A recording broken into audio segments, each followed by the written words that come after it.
All right, guys, welcome back to the stream. Welcome back to the channel. Welcome if you are new here. Thank you guys so much for joining me today and waiting patiently, as always, for the intro to finish up. I hope everybody's doing well on this, what is it, Tuesday, October 21st. Yeah, we have some stuff to talk about today.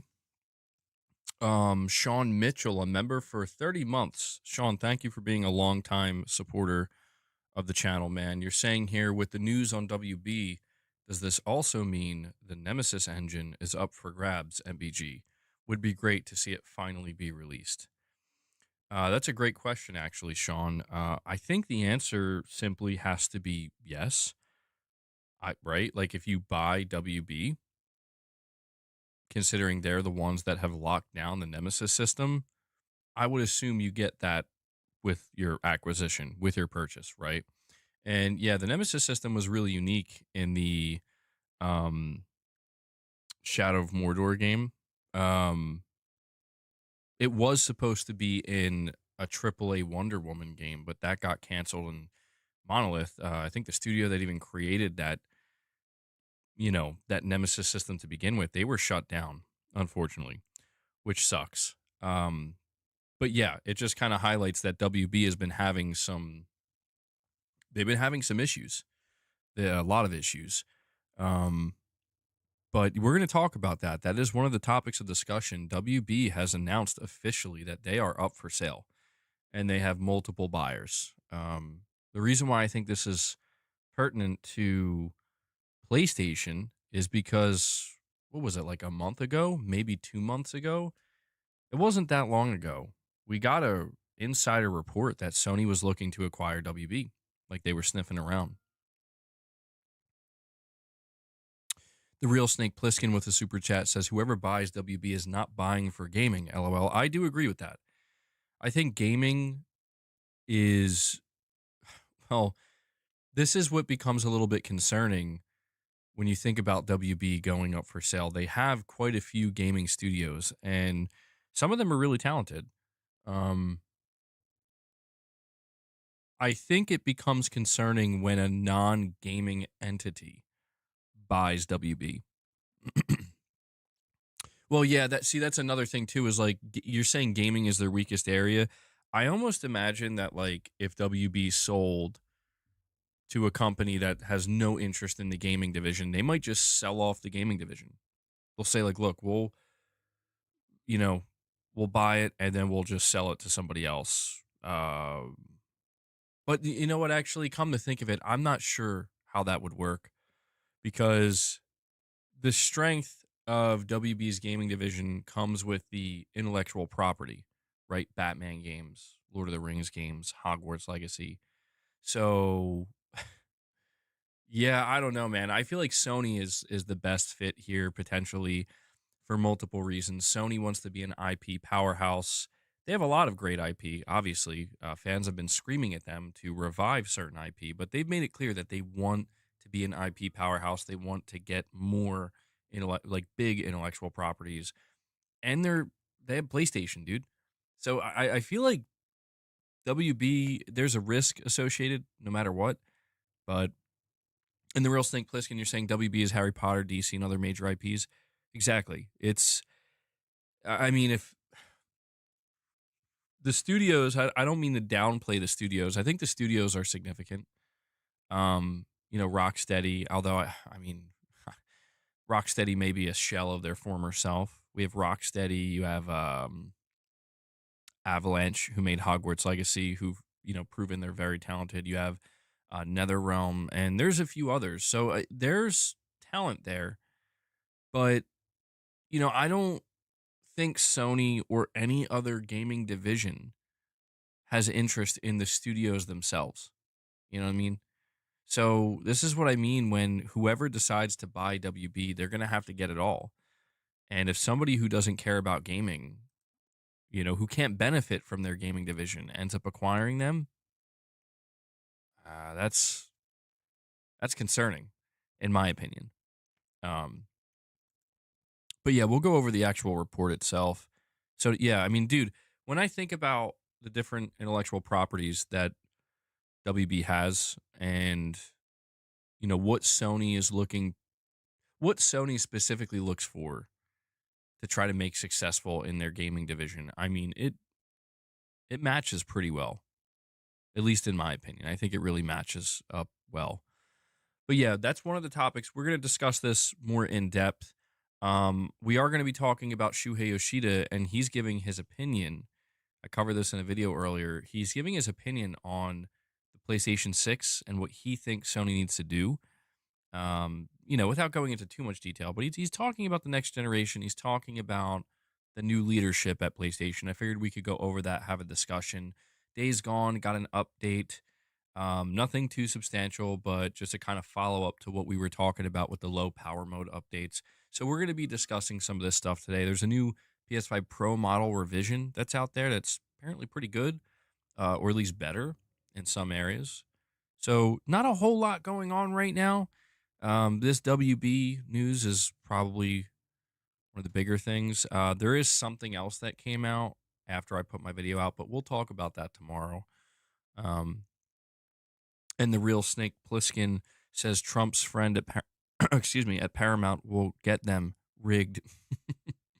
Yeah, maybe, right? Maybe. I don't know. I guess Paramount would be interested. I mean, they did say they have multiple. They said they have multiple bidders or something, and that's the thing too. Like, I do think this is something Sony should pursue, but I don't know how far they should take it. Like I don't know how much WB is really worth. There's like a kind of selfish part of me that would like to see a PlayStation Studios Batman game, I guess, see what Sony can do to help them out. But at the same time, like, I don't want Sony to make a mistake here. I mean, they vastly overpaid for Bungie. Sony's probably scared, but I think the reality is Sony acquiring WB makes 10 times more sense than them acquiring Bungie at the end of the day. FromSoft community is singing Downfall of Night Rain, even though it's been getting good content since its release and there's a big DLC about to be announced. What's the solution here? Oh, I don't know. I haven't been following Night Rain. I think Sony could afford WB. It's a massive risk, though. It's a massive risk. Let me bring this up though. Hold on. See if it'll. Apparently HBO Max raised its prices for Jesus, man. Like, okay. All right. So the Hollywood Reporter, Warner Bros. Discovery is for sale after all, as multiple parties circle. The board of directors is also considering other strategic alternatives to maximize shareholder value. Guys, by the way, before we, all right, digital dude, I'll do that for you. I was about to talk about fan funding. I'll activate it. Give me a second. Please don't let it be too bad. Give me one sec here. Is this not working? Oh, here we go. All right. Super chats. Okay. That should be activated now, digital dude. Should be active. And Corey, the legend Landiga, comes in before we dive into these topics, and he says we got to get the member train started today. He drops 5 membership gifts for you guys, and big shout out to Corey for that. No hero. Always appreciate Never those was. 5 bombs, man. Never will be. And yeah.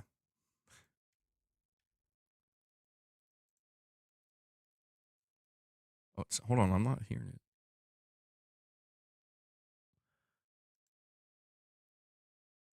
Did it? I don't think it came through.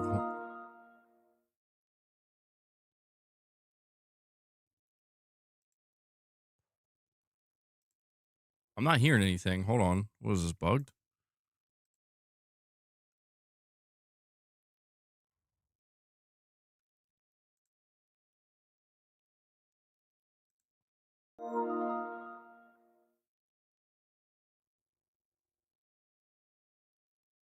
Digital dude, I'm trying to. I don't know why it's not playing. Let me double check the setting.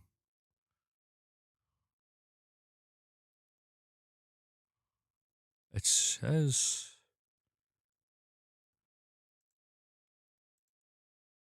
All right, let's give it another try.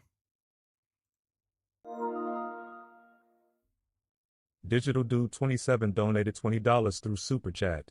Yo, Deke, you tweaking, talking to your bike, feeling real deep, but you sounding real trite. They said it's like The Last of Us but open world hype, bro. That's like calling instant noodles 5-star type.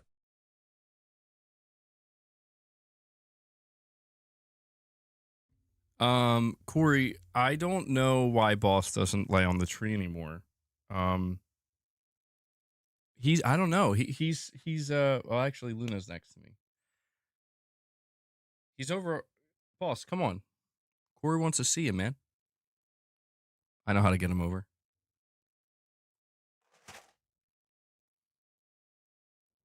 Really, dude? Even that's not doing it?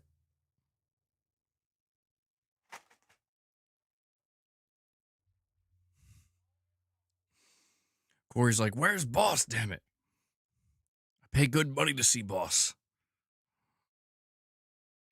Come on, man. I don't know why Boss doesn't hang out on the tower anymore. I don't know why. He's like really finicky with it. Leia, I think, may have claimed it. She's not here a lot of times when we're streaming, but for most of the day, Leia's sleeping on that tower. Digital dude, thank you, by the way, for the $20 super chat, man. Basically taking some shots at Days Gone. I can't get behind it. I can't support that. But it was good.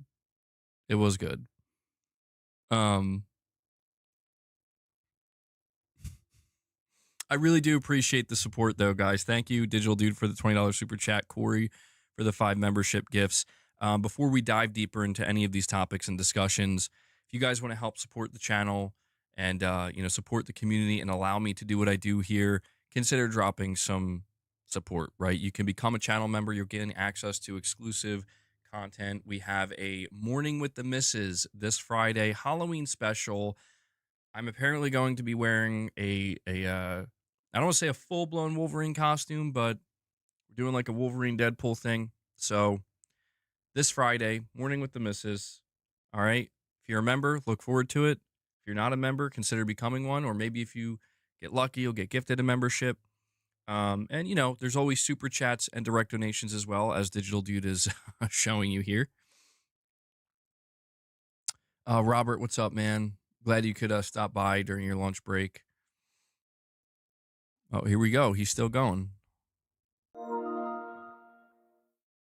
Digital Dude 27 donated $10 through Super Chat. You riding through Oregon, fog thick as sin, same zombie camp, same mission again. Clear this nest, burn that truck, what a thrill. Even the freakers look bored, they're just standing still. Yo, Digital Dude straight up talking trash against Days Gone right now. What is happening? What is happening? Digital Dude, hold on. You did. Wait, you didn't like Days Gone though? Irvin's like, stop. Just the AI voice is diabolical. I mean, I could make it worse. I can make it a lot worse. Digital Dude, you're saying it's an okay game, nothing special. That's fair. That's fair. He was really thinking about this, though. He was really thinking about it. He's like, I got to come up with some more raps. I know, Days Gone. Some people really didn't like the fact that Days Gone did follow the more traditional open world design, The Real Snake Plissken donated £5 through Super Chat. Be around 60B to buy WB. There's movie/TV studios, comic divisions, streaming services along with Discovery. Gaming is the last thing buyers care about. You're saying 60 billion. 60 billion? Are you really? It would be that expensive? I wonder if Sony would. No, I think Sony would only pursue it if they could get the whole thing. 60 billion. I'm gonna have to look into that. You may be right. That's wild. I didn't think they were worth that much. I mean, it is WB Discovery now. You're not wrong though. I do think the gaming division. See, here's what's weird to me. I don't know if I fully agree about what you're saying about the gaming division, only because I don't I don't know how anybody who's interested in buying WB could look at the fact that Hogwarts Legacy sold as well as it did, you know? Digital Dude 27 donated $10 through Super Chat. You got biker leather, you got that scowl, but the dialogue? Bruh, it's pure growl. Boozer, every 5 damn minutes or so, we get it, your homie's hurt, just let it go.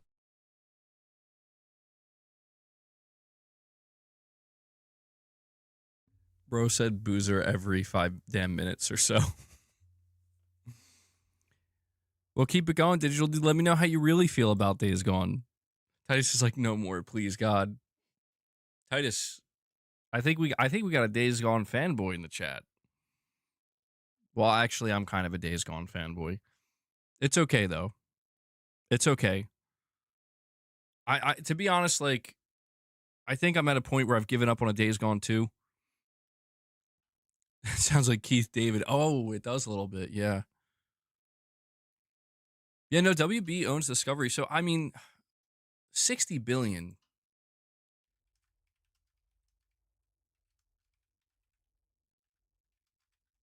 Let me see. Oh, wow, okay.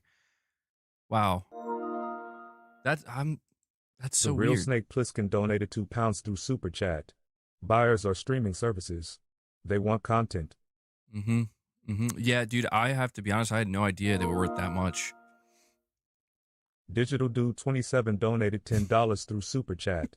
It's gritty, it's pretty, okay, I'll admit, but that frame rate drops harder than Deke's script. The map's so big, yet nothing to do, feels like the devs went home halfway through. Feels like the devs went home halfway through, bro. All right, I got to give you that one. Titus is in pain. Digital Dude is doing real harm to Titus right now in the chat. I have to admit, Digital Dude, that last part feels like the devs went home halfway through. The map's so big, yet nothing to do. Feels like the devs went home halfway through. That's pretty savage. I don't know though. I feel like that's too savage. That's too savage to Days Gone, man. After that super chat, Lady Gamer says she has to take her meds. Boss, don't bite that. Corey says bars indeed. Snake Plissken, I just looked it up. Yeah, it says Warner Bros. Discovery Inc. 50. Hey, don't bite that. Like, you'll get hurt. Stop that. Boss is a danger to himself. What are you doing? Come here. Come on. Oh my God. Digital Dude 27 donated $10 through Super Chat. So here's to Days Gone, the game that tried, but got lost somewhere on that long, dull ride. A legend? Nah, more like May in disguise, Days Gone, Days Lost, and my free time dies. Dude, Digital Dude, that last one made me feel kind of sad. Don't ban him, Irfin. This man is paying good money for us to hear his bars. It's fine. It could be worse.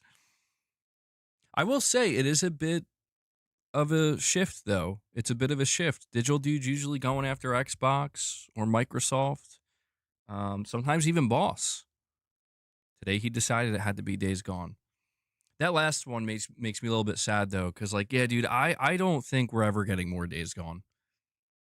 I totally understand why a lot of people were like, it's like a meh game. It's okay. I really enjoyed it though, and I played the remaster again this year, and I'm like, it really deserved a sequel. Like, it's crazy. It's crazy. I've talked about it so many times. Moore's Law is Dead just dropped a new video. What's it about? But okay. Boss, I can't see. I can't see. I You're in front of my screen. Stop. Well, guys, yeah. Appreciate the super chats. Corey dropped 5 membership gifts for you. Let's see if we could get that up to 25. Because boss is clearly going to torment us until we get there. Here's what I'll do. Corey, you dropped 5 memberships. I'll give him 5 treats. I'll give you 5 treats. And then we'll get into the topic. But Digital Dude, thank you so much for the super chats, man. Here we go. 5 treats. Don't inhale them. I didn't realize WB was worth so much. I didn't realize that it would cost, probably more than 50 billion. I mean, you're saying 60 billion, could be somewhere in that range. And actually, I don't know how Sony would buy that.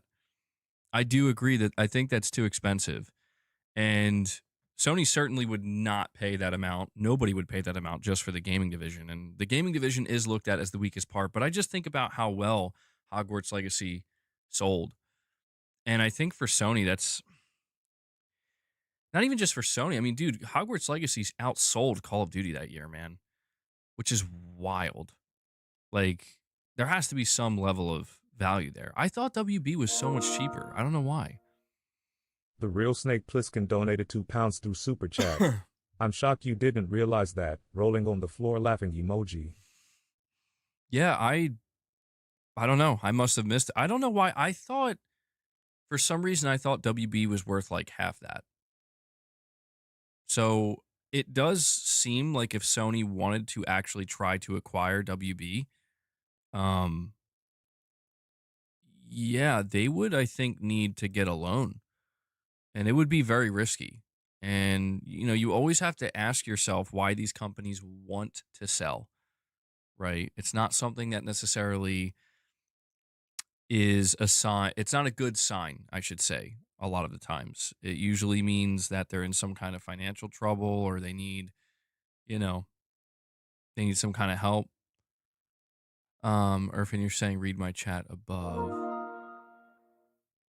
Where The is real it? Snake Plissken donated £2 through Super Chat. Hogwarts came out in February COD and November TBF that year.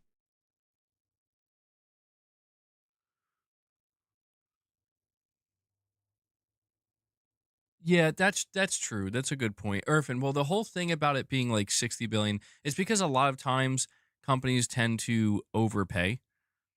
I don't know why exactly that is. I'm not sure. Like, so like if Warner Brothers is worth 50 billion, there's a good chance that whoever decides to buy them, especially because it almost seems like WB is like they're putting themselves up for bid. Like they want different companies like bidding over them. Sony overpaid for Bungie. Microsoft definitely overpaid for Activision. Maybe even Bethesda. It's pretty common. I don't know exactly why they overpay. Maybe it is out of fear that the offer will be rejected and somebody else will swoop in. I'm not sure. I will read this to you guys though. WB's debt is over half of their market cap. Sheesh. That's not good. The real Snake Plissken donated £2 through Super Chat. It's the second or third time WB has been sold in 5 years. Yeah, that can't be a good sign, right? When you view it from that lens, it's like maybe Sony should avoid. Because you have to ask yourself, why do they have to keep selling? I'll never forget when we found out how well Hogwarts Legacy sold and WB was like, that's not good enough, man. Like, that's good, but it should be better. And I'm like, what? Boss and Luna are having a bit of a showdown. Guys, please don't fight near my PC, man. Like, I don't need this.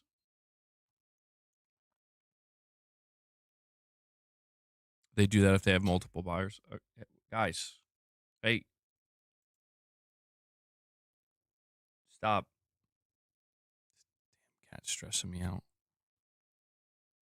I apologize in advance if my stream dies. Craig the Tech Guy donated $2 through Super Chat. WB wants to sell as a whole or in smaller parts.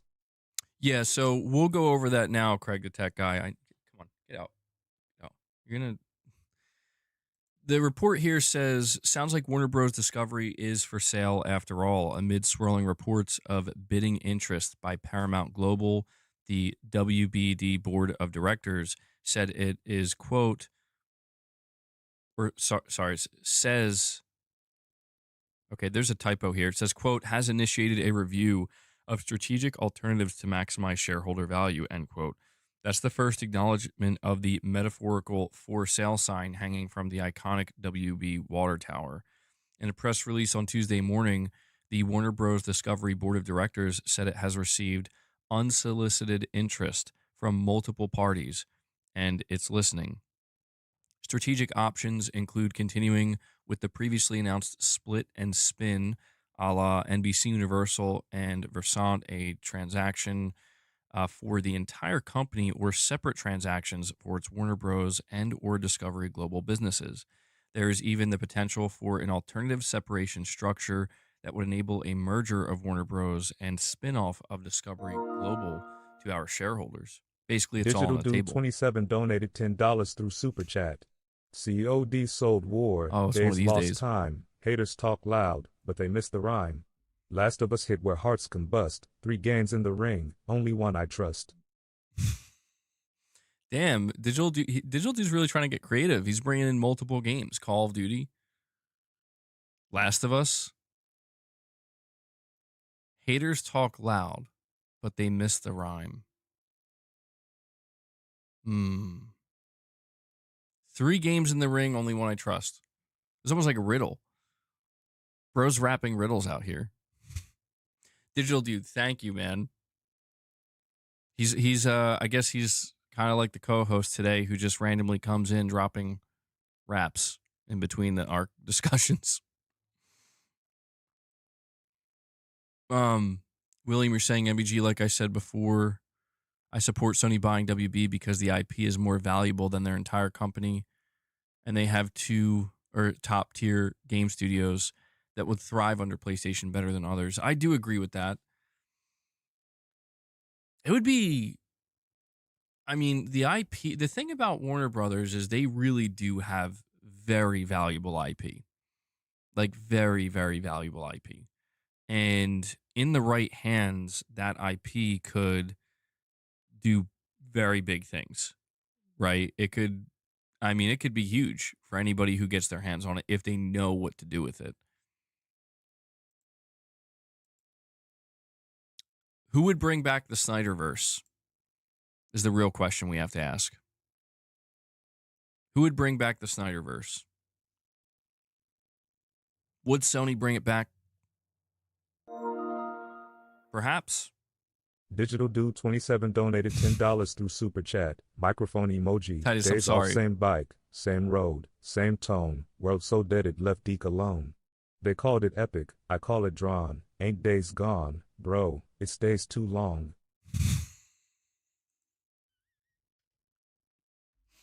Dude, half the fun is seeing Titus's reactions, man.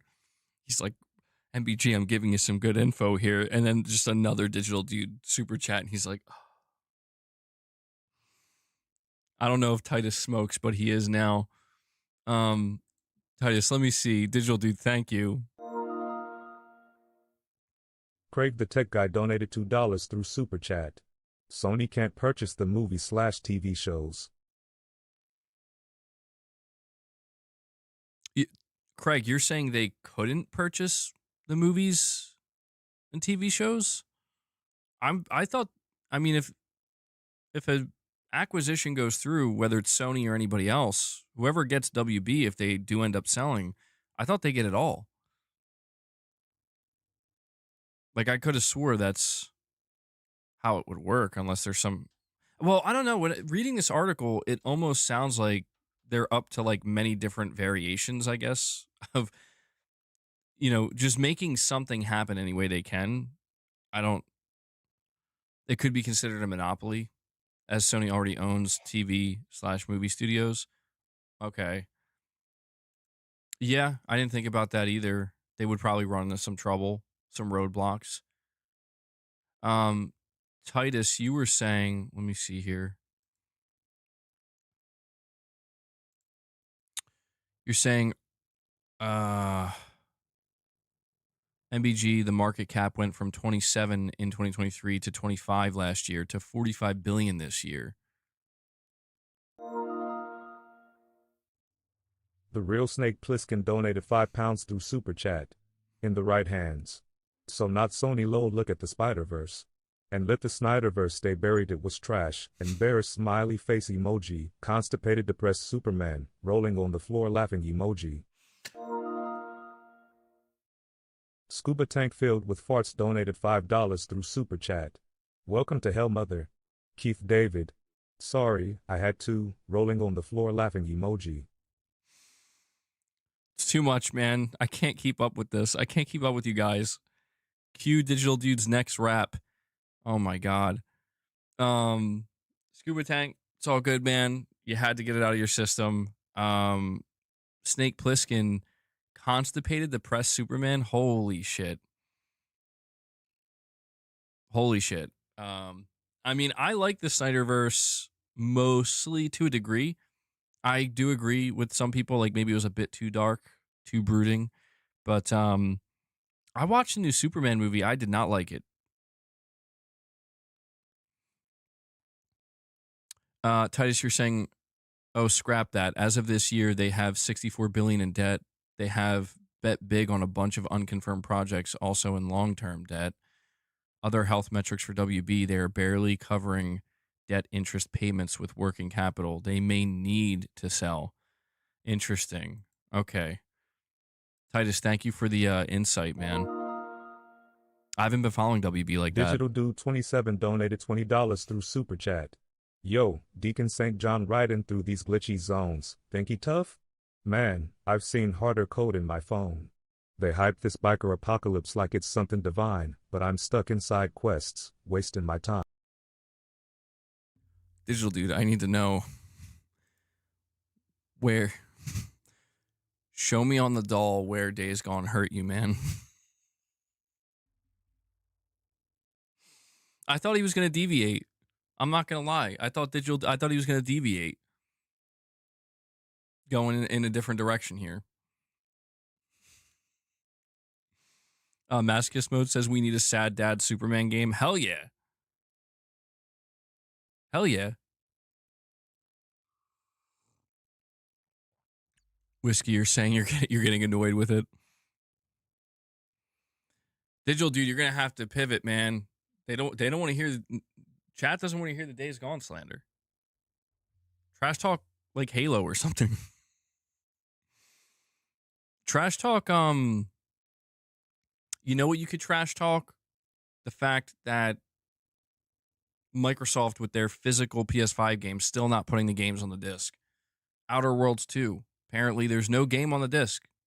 There's no game on the disc. Why are they doing that? Like, why? They're getting unnecessary backlash. Just put the freaking game. Like, if you're going to print the disc, just put the game on the disc, man. What are you doing?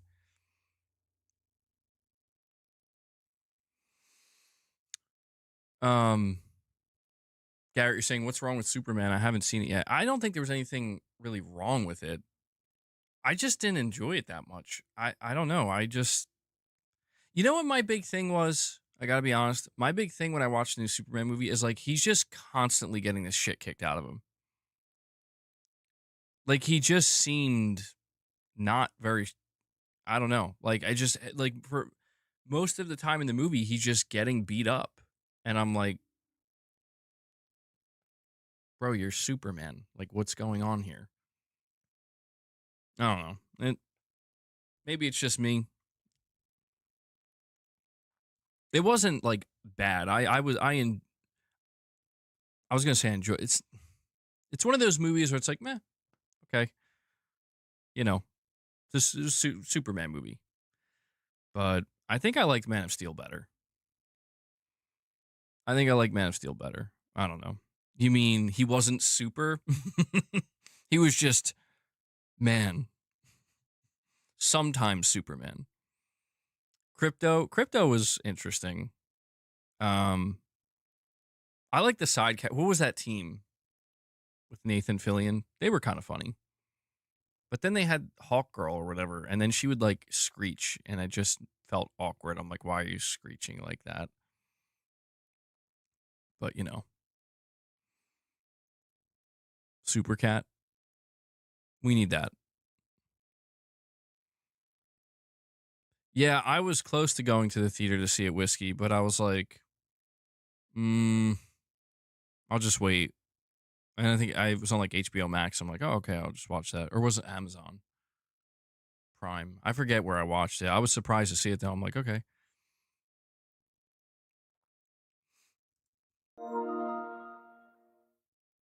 William R. Aguilar donated $20 through Super Chat. All monopoly talk went out the window when Microsoft bought ABK. The only company that might lose to regulators to buy WB would be Disney because they are one-to-one direct competitors. Mickey vs. Bugs, Narnia vs. LOTR. Interesting. The Interesting, real William. Snake Plissken donated £5 through Super Chat. Paramount or Netflix will be the buyers. Sony Japan would never allow such a purchase. Mosi got beat up the whole movie too low. Sure, you've seen it. Rolling on the floor laughing emoji. Well, that's true too. I have to give you that.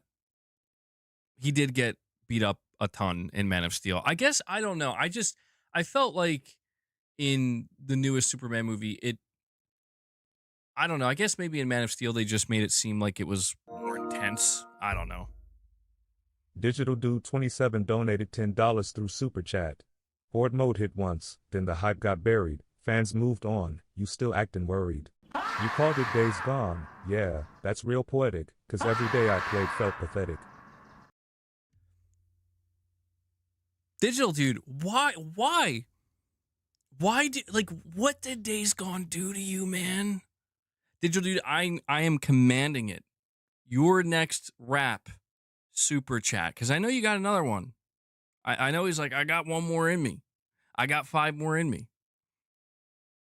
I can't be allowing you to diss Days Gone like this. You're gonna have to pivot. It has to be about. It's like he has all this written down. He's like, wait, but I got like 5 more lines, man. Is it hard to understand?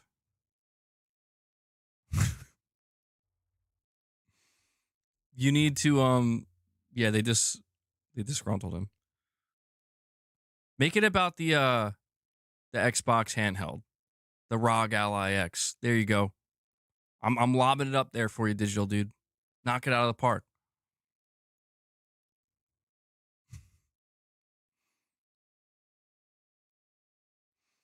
It's because of the physical damage they showed in the new one to him. That was the difference. Getting hit was one thing. Getting hit and bloodied.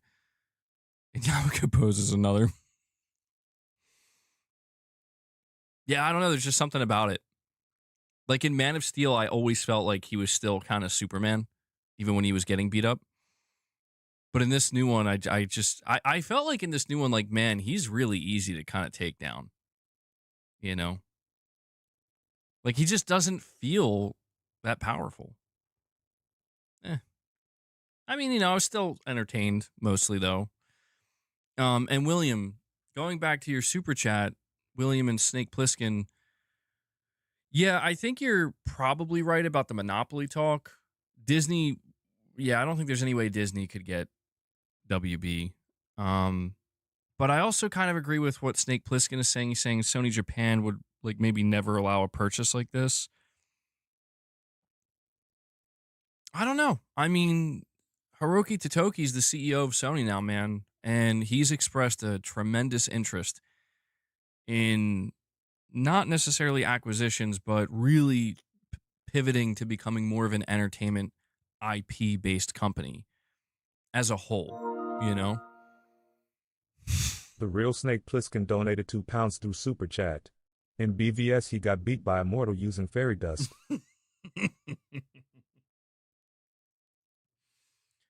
Fairy dust, bro.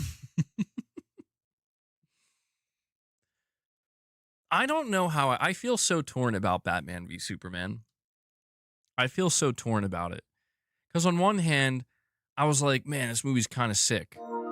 But on the other, I'm like, is it though? Digital Dude 27 donated $10 through Well, let's Super see. Chat. Xbox There we handheld? go. More like Windows error on the go. Battery dies faster than Game Pass hype in a drought. They called it portable. Yeah, portable disappointment. All right. I'm not sure which one I like better. More like Windows error on the go. Yeah, portable disappointment. That was pretty savage. He came up with that quick, dude. He came up with that one quick. Windows error on the go. I felt that one, dude. I still use Windows. Just this morning when I was using my PC, it was they like forced me to upgrade to Windows 11 and I'm like, F you guys. I remember they told me when they put out Windows 10, they were like, this is it. This is the last one. We're just going to build from here. I'm like, oh, that's great. 10 years later, yeah, you're going to have to upgrade to Windows 11, little bro. I'm like, what are you talking about? Yeah, we're not supporting it anymore. And they were like notifying me. They're like, oh yeah, we're not going to have security updates. And I'm like, are you kidding me, dude? Like, Microsoft, I'll tell you, man.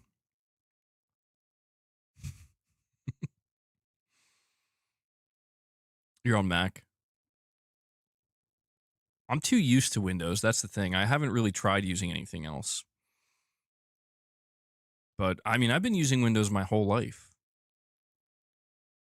My first PC experience was with Windows, and ever since then, it's where it's been. William, you're saying I find it so funny that they literally told everyone that they would never make another Windows after Windows 10. I remember that. I believed them. I don't know why I believed them. I actually believed them, William. I'm like, yeah. Why would I believe that? Whiskey, you're saying Mac is awful. Yeah, I'm not in Apple's ecosystem really at all. Like I have an iPad I use on occasion, but Ubisoft has introduced the Crew 2 hybrid mode, which means you can fully play it offline without an internet connection. That is due to pressure by Stop Killing Games movement. Wow, that is impressive. Holy shit. That's awesome. Well, damn. Ubisoft actually did something good.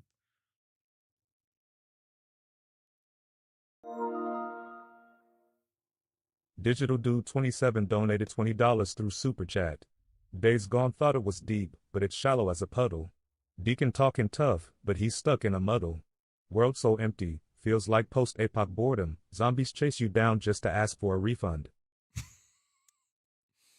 They chase you down to ask you for a refund.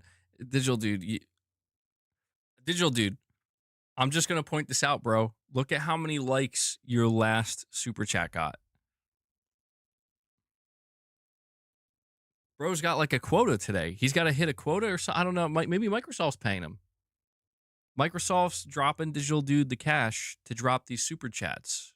Today, Days Gone is the victim. I'm just going to say, Digital Dude, look at the amount of likes your last one got versus this one. It's right there for you, man. It's right there for you. Putting that aside, though, I do appreciate the Super Chats, man. Thank you. Yeah, he's dropping some support for the channel. It's a little painful having to hear the slander for Days Gone, but I do appreciate it.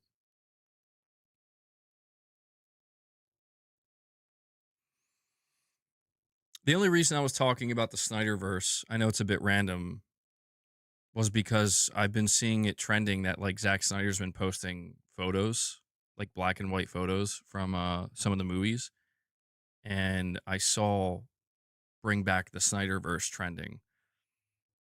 I don't think it was that bad. I think it had issues. I think it had some tonal issues, you know? And I can understand what people were talking about with Superman feeling maybe too sad and depressed at times, too angry.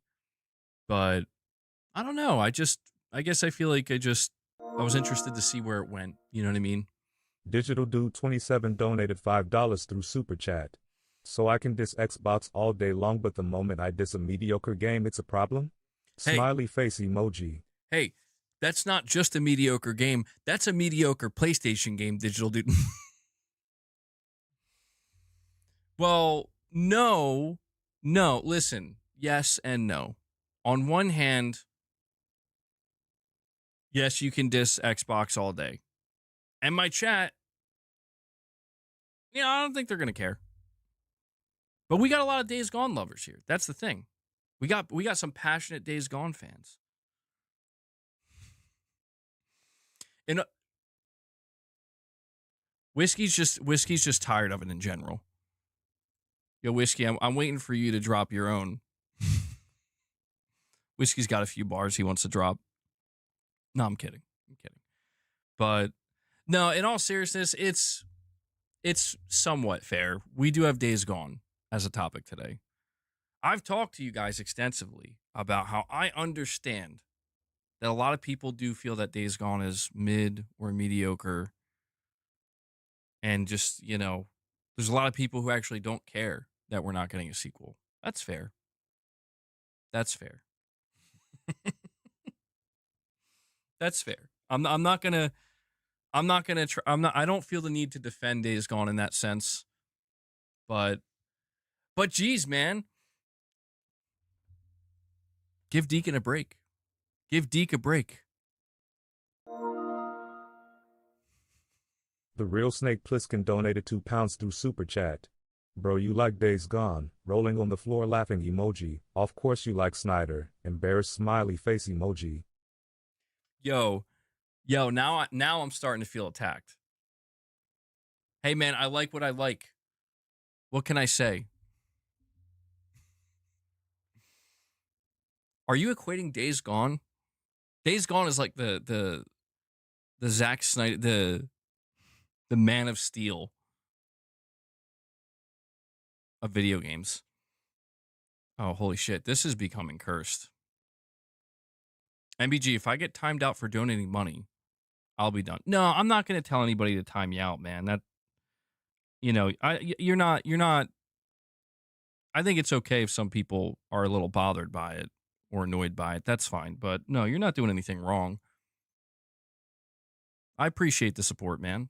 And I don't agree with your takes on Days Gone per se, but you're allowed to express yourself. To be fair, I've encountered a lot of people over the years on the channel who don't like Days Gone, and people have made some fair arguments. And I think it's just why ultimately, like, even when the game came out and I saw people were criticizing it, or when it was being marketed, and they're like, "This feels too much like Last of Us or something," You're saying get Whiskey off his high horse. Well, hey, Whiskey's a good dude, man. Whiskey's a good guy. Calm down. We don't need any strife in the chat. Whiskey's been here for a long time. He's a good dude.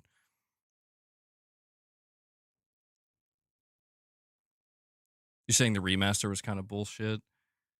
My whole thing about the remaster was I thought it signaled something more. I thought it was a signal that they're going to do more with it. But I don't think they are. I mean, I don't know. Bend is working on another game, so we'll see what it ends up being. We got PlayStation fan versus PlayStation fan. Now oh man, Digital Dude says now I'm really going to go in on Days Gone. So, well, speaking of Days Gone, Irfin's like, MBG, what is the new update? It's nothing major. But it's worth maybe covering briefly. Damn, see, now y'all making Whiskey Gaming leave. Whiskey's a good dude. Well, hopefully he'll be able to catch the rest of it later. Hey, stop it.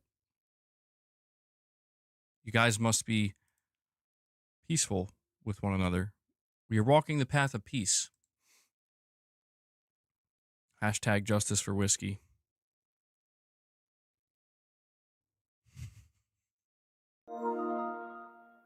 What is this? PlayStation Pete donated $4.99 through Super Chat. KISS Original members will be inducted into the Kennedy Center Honors. Got the platinum for MGS 3D. Yo, why did it slow down like that, though? MGS3D. Well, congratulations, PlayStation Pete, on the Metal Gear Delta Platinum. I also got the Platinum for that one. It's a good one. It's a little bit difficult. It tests your patience a little bit, I think. So congrats on that, man. And I didn't know that they were doing that. That's pretty cool. I'm not a big fan of Kiss. I just remember that one song or the music video for that one song where they're like walking down the street without their makeup on. It's really unsettling. Um, yeah, I don't know. Not a big fan of Kiss. Don't have any problems with them. Just never really got into them. Masochist Mode, you're saying the whole thing about games being too similar is that devs are doing things that work the best. So if all the studios are making games based on what works, they are inevitably going to be more similar. Yeah, that's true. I mean, once you run into the if it ain't broke, don't fix it mentality for big, expensive, polished games that need to do well, yeah, I mean, there's a higher chance of you know, these studios are going to look at that and be like, maybe we should do that too. You know, is it playing it safe? Yeah. But I mean, dude, you see how volatile the industry is, how many people are getting laid off and, studios potentially shutting down. It's hard to blame studios for feeling as though they have to play it safe. Do I think that the Halo remake coming to PlayStation will be the final nail for the Xbox brand? No, not as a brand. I think Halo, if it does come to PlayStation, it will be a signal as like, yeah, Xbox as a console is. Digital Dude 27 donated $10 through Oh, Super he's still Chat. going, bro. Zombies? Please, I've seen scarier sheep. Your AI's dumb. They fall asleep on their feet. That bike's your baby, but it breaks every mile. I spend more time fixing it than smashing freaker piles. I can actually digital. I can speak to that. I playing the remaster version of Days Gone. I do agree that like I didn't realize in the beginning before you upgrade your gas tank, you have to stop constantly to refill. And I was like severely punished within the first like 4 hours of playing that game because I didn't refill my tank and I was in the middle of the woods somewhere and I couldn't do anything. I had to literally just walk all the way back to like the camp or whatever, walk my bike back and I'm like this sucks. But later in the game, as long as you upgrade your gas tank, you're good. But he's still going, man. He still wants to Masochist Mode's asking the real question. Wait, there are sheep in Days Gone? Actually, I don't think so. Like, legitimately, I don't think there's actually sheep in Days Gone. Petrol gone. There you go.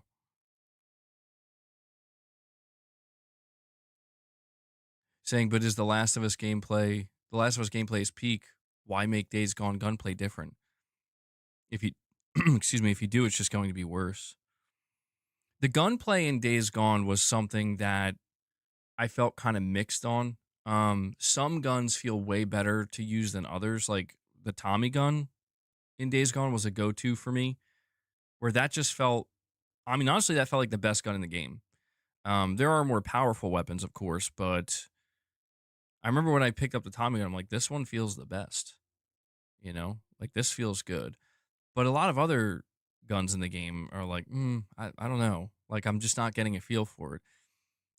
The gunplay felt like it was trying to be somewhat similar to The Last of Us, but yeah, I don't know. I mean, I always envisioned what like a Days Gone with much tighter gunplay would feel like, but it could potentially break it. I think they found a mostly good balance where the thing is in the game Days or in Days Gone, Deacon, he's a military vet, so he has like experience with weapons.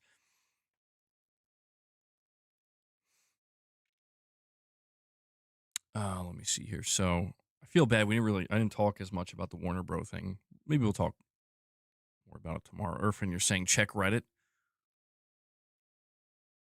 Uh-oh. What's going on? Let me see.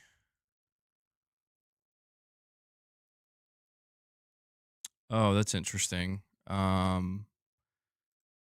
There's a report from Tom Warren. Microsoft is significantly increasing the price of its Xbox development kit. After raising prices on the Xbox console and subscriptions, Microsoft is now turning its attention to Xbox developers. Sources familiar with Microsoft's plans tell The Verge that the company is significantly increasing the price of its Xbox dev kit, the custom hardware used to develop or that developers use to build Xbox games. The current Xbox dev kit is moving from $1,500 to $2,000, a 33% jump in price. The adjustment reflects macroeconomic developments, says Microsoft in an announcement to Xbox developers seen by The Verge. We remain committed to providing high quality tools and support for your development efforts. I asked Microsoft to comment on the price rise, but the company did not respond in time for publication. The short announcement from Microsoft's Xbox developer relations team makes it clear that the price increase goes into effect immediately. I understand it's not just impacting US developers, as the price of these development kits is also going up across Europe and elsewhere. That's likely because those macroeconomic conditions extend beyond just the US tariffs, with currency fluctuations, production costs, and other elements impacting price. Digital Dude 27 donated $10 through Super Chat. Days gone. And I'm still waiting for the thrill, all that polish, but it's missing skill. Days gone. Trying to ride with gods, but your wheels fell off on the road to Naughty Dogs. Oh, your wheels fell off on the road to Naughty Dogs. Hmm.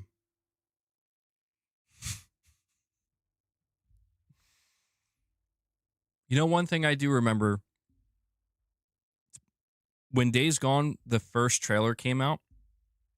I don't think it was just a trailer. They showed the trailer and then I think they showed the gameplay demo. I think it was in the same E3 conference. I do remember people were all over the place being like, bro, are they just making Days Gone or are they just making Last of Us? And there was like genuine concern within the community. I remember like people were like, I'm afraid this is going to be just like a Last of Us clone. Now it's obviously very different. You know, it's very different from The Last of Us, but I feel like, I don't know. I feel like you would only see something like The Last of Us and Days Gone existing at the same time under Sean Layden. Because Sean Layden was the one who greenlit this. Irvin, you're saying check the first comment under Reddit. Hold on. So the first comment, the top comment says, Microsoft, let's make it harder for developers to make games for our platforms and raise the price of our hardware for consumers. Talk about a terrible business strategy. Well, I mean, that's the thing here, man. Like, this report coming from Tom Warren, I mean, this is kind of, you know, this is a side quest here or side topic. It just came out. Um, yeah, is it surprising? I mean, truthfully, is it? Digital Dude 27 donated $5 through Super Chat. AAA budget, indie feeling, NPC stiff, no soul, no healing. You said healing. freedom, I said nah, I'm trapped, map so vast, but the fun collapsed. I mean, Jesus, man. Digital Dude, I'm going to take all of your raps. I'm going to put them together. I'm going to compile a document. I'm going to email it to all the Days Gone devs. Like, here you go. Feedback. It's a little late. It's a little late, though. Yeah, so Xbox. Well, all right, Digital Dude, you got it. You got to at least do one now. You got to at least do one now for the Xbox Dev Kit price raise. At least one. This is breaking news.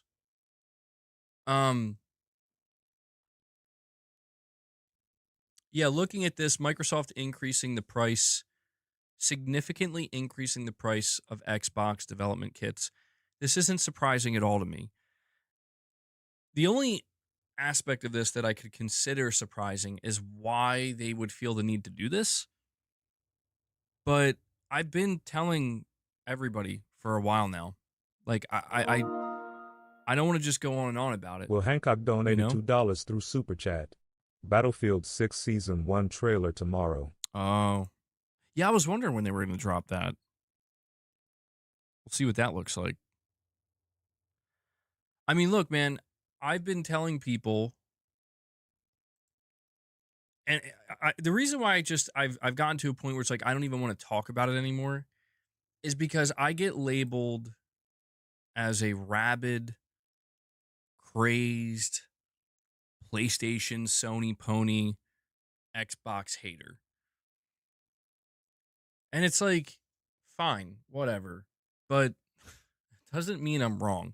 Like, if that's how you view me and what I've had to say, that's fine. But it doesn't mean I'm wrong. I've been trying to tell people that if you look at what's been going on with Microsoft for the last year and a half, really ever since they bought Activision, but especially the last year and a half, I've been trying to tell people like every signal points to them like they want to get out, they want to stop, they want to be done.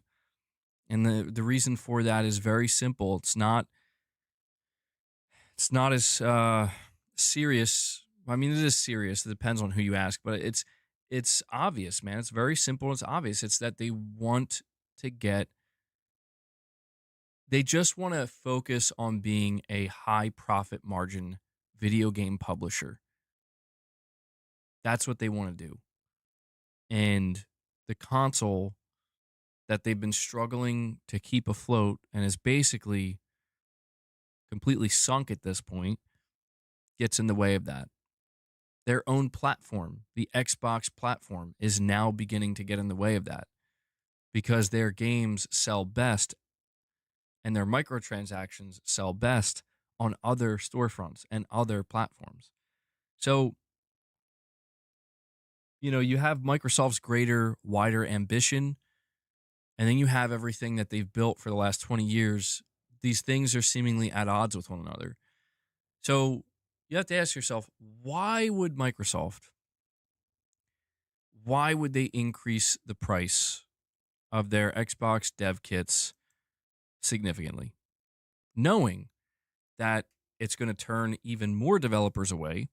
It's going to make even more developers say, I'm good. It's de-incentivizing developers to, you know, to make Digital games Dude for their 27 platform. donated $5 through Super Chat. Am done now MBG Lamau. You got a bunch of softies in your chat, rolling on the floor laughing emoji. They can't handle when a game they like gets dissed. Well, that's fair, Digital Dude. I will just say though, I think Days Gone, it's salt in the wound. You know what I mean? I don't think it's that. I don't think anybody's taking it that serious, but it feels like a little bit of salt in the wound because it's like people wanted the fans of this game wanted the sequel so bad, and instead they're like, "Here's a remaster," and then they're like, "Great, you guys are working on a sequel, right?" It's like, "No, we're working on a live service game, and it's going to get canceled 3 years in development." And so, like, Days Gone fans, I feel like are that meme, you know? They're like that the hollow person meme. So it's like, you're kicking us while we're down, Digital Dude. No, that's fair. But hey, I guess we have to find the next mediocre game. But Digital Dude, something tells me you already got one lined up. But I do appreciate it, man. I do appreciate the super chats, even though we're at odds a little bit. I appreciate the support. Jake, thank you for that. Um, Mr. B, you're saying because they're shifting focus from Xbox to Windows, so they'd rather devs just focus on PC. Well, there you go. That's a good observation as well. I do think that you're hearing like Sarah Bond talk about the Windows platform, while talking about future Xbox branded hardware. Yeah, I think you're right on the money with that. Um, like I said, without going on and on about it, it just seems abundantly clear to me that Microsoft wants to get out of the console space. You know, they want to maybe even get away from their own platform. You know, Digital Dude 27 donated $5 through Super Chat. I do got another one, but it'll wait till your chat is more mature lol. is well that can only mean one thing. That can only mean one thing. The Real Snake Pliskin donated £5 through Super Chat. Xbox division was run bad. Now MS is fully involved. They are looking past current hardware and likely looking to 15 to 20 years ahead with cloud/digital. Yeah, you're probably right about that. Michael Werniff donated $2 through Super Chat. Can we have a moment of silence for Xbox? Well, Digital Dude, go easy on the chat, man. Go easy on the chat. All right? I'm telling you, Digital Dude, we got good people here, man.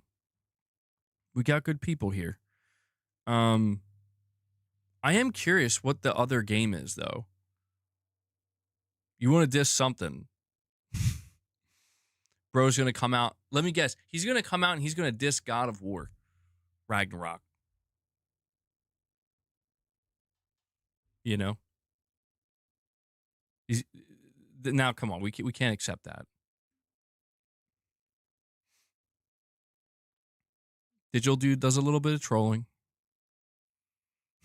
He's hostile today. Watch out, guys. He's like a deranged lunatic, and he's like that one completely deranged guy in the mosh pit. Sorry, I shouldn't laugh.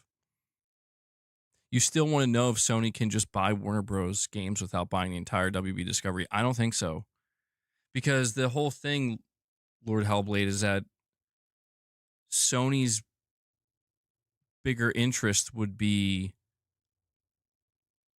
like being able to have access not just to the studios but the IP itself. And WB is definitely not going to just sell the IP. That's going to be the package deal. Michael, I'm sorry. I should have given you your moment of silence.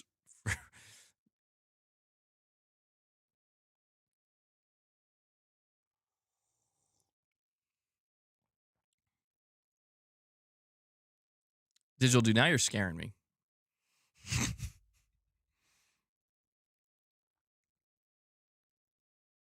Don't make my Persian blood boil. Michael Werniff donated $2 through Super Chat. Thank you. Yes. All right, Michael, here's your moment of silence for Xbox.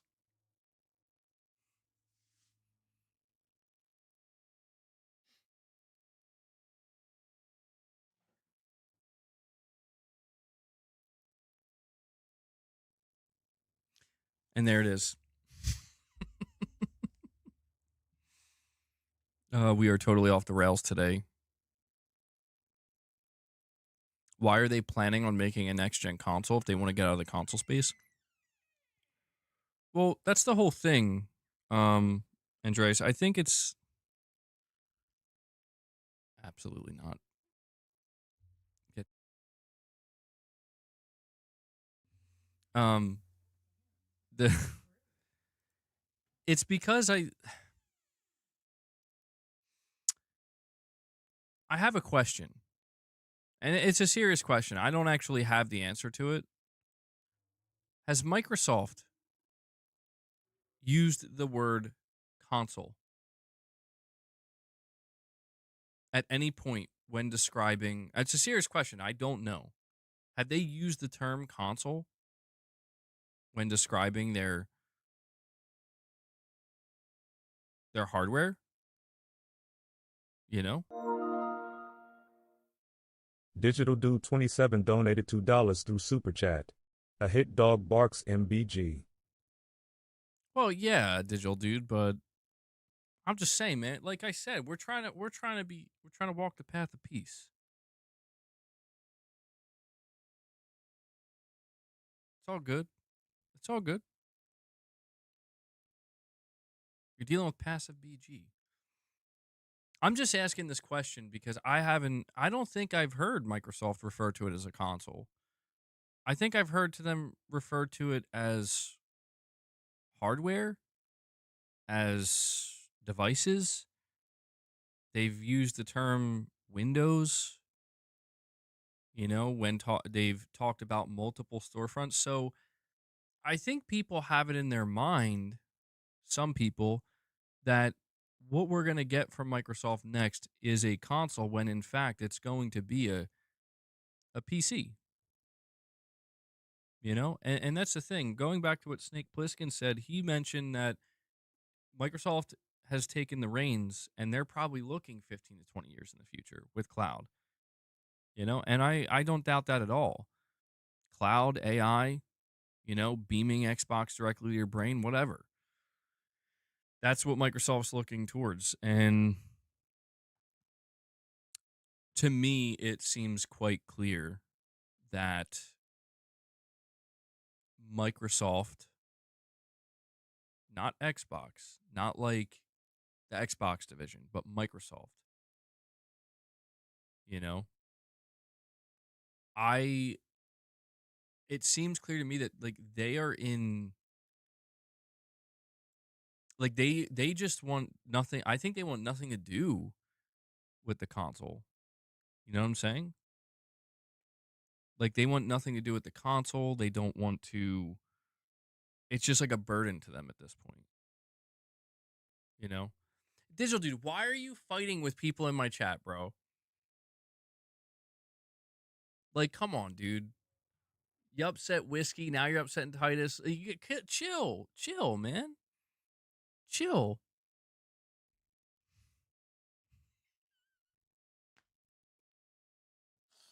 Dude, speaking of dogs barking, me and Mrs. MEG were on a walk on this trail, and there was this big fence, and we were just walking these two small dogs. I don't think they were like Chihuahuas, but it was like a Pomeranian or something. Like two Pomeranians. They just came darting, barking like crazy, scared the shit out of us, dude. Oh my God. Because it was like dead silent. It was all quiet. You just heard the leaves on the ground. And then you just, but yeah, guy, come on. I just don't, I don't want to see people in my chat fighting. I don't want to see any, just, we can all get along. We can all get along. We still have more topics to talk about. I'm going to have to retitle it Days Gone. What does it say? It says, Days Gone gets new update. Days Gone rap battle. Diss track. There we go. Days Gone diss track is what it'll have to be called. It's more accurate. Um, if you haven't played the game, someone's spending the stream complaining about how bad it is. Got still about 15 minutes ago. Um, Hanzo, what? There was a Metallica song where that line was in it. My Friend of Misery. Yeah. The real Snake Plissken donated £2 through Super Chat. They all pussies, digital dude. Effing liberals.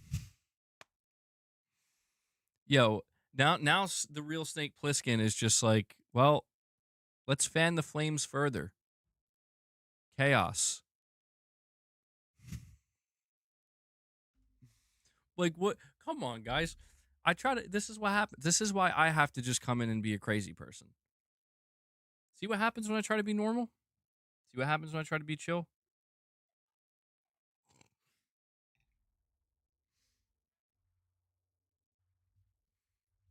Um, all I'm saying, MVG, is that if I were to diss Halo, nobody would complain. But You know, I'm not so sure about that. I don't know if you noticed lately, man, but anytime I talk about Xbox in a negative way, I get granted there's not maybe too many people in my chat that often these days, but there are definitely people that are like not happy, you know? I don't know. See, Gavin's saying if it was like the whole stream, he would still complain.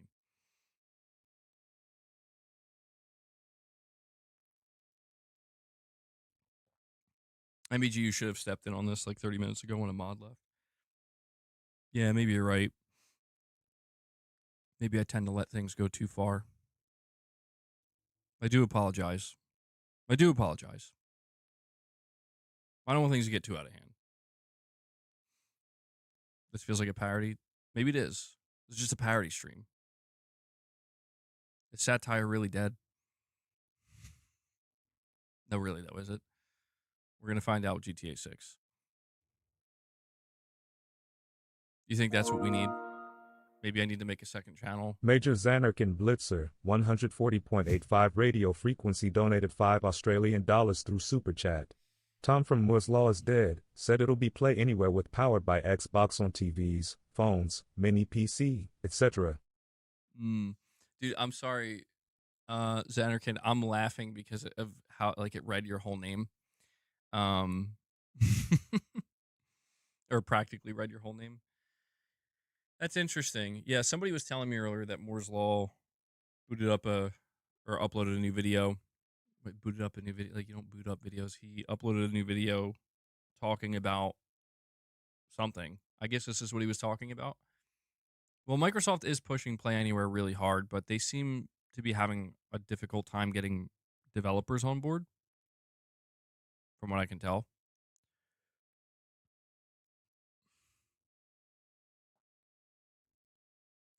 No, we have gaming news today. It's been a little bit derailed. I won't lie. It's been a tad bit derailed. But we still do have topics. Stream is full of crybabies donated £2 through Super Chat. Name says it all. Cool face emoji. All right. So it's like what do you expect me to do? What is the expectation here?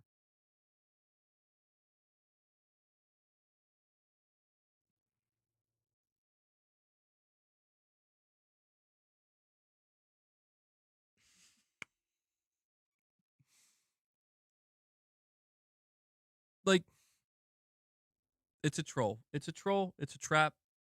I'm not taking the bait. I'm not taking the bait.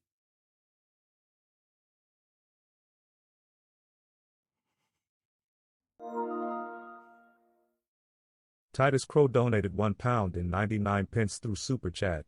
This is ridiculous.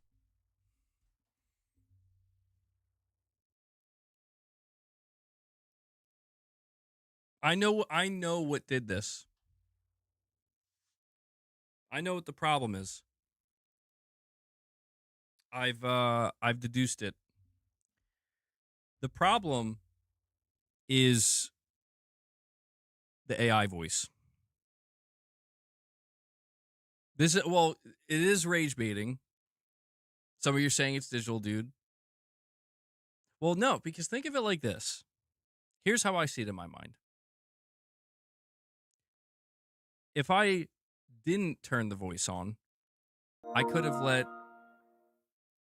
Digital Dude 27 donated $2 through Super Chat. I agree, it is ridiculous. Who started this? Yo, Digital Dude is straight up the skit from I Think You Should Lead Now of the dude in the hot dog suit, where he's standing in a store.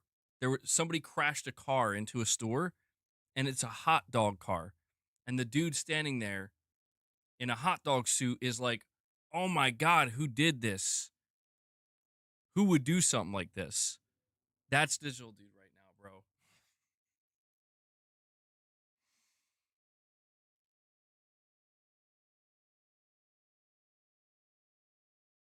It is me, though. It's because I turned the voice on.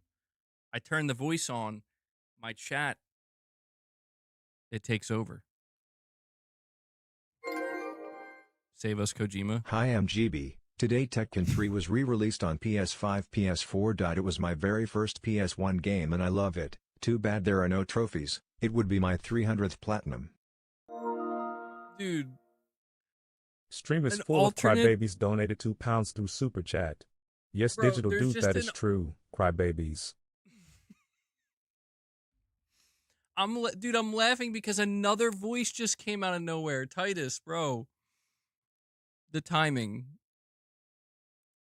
Titus, you're saying Tekken 3 was released on PS5 and PS4. It was my very first PS1 game, and I love it. Oh, there's no trophies. Oh, that's weak, dude. You would make it your 300th platinum. That would be crazy. That sucks that they don't have trophies. Tekken 3 is a classic. That's one of my first PS1 games as well. I love Tekken 3.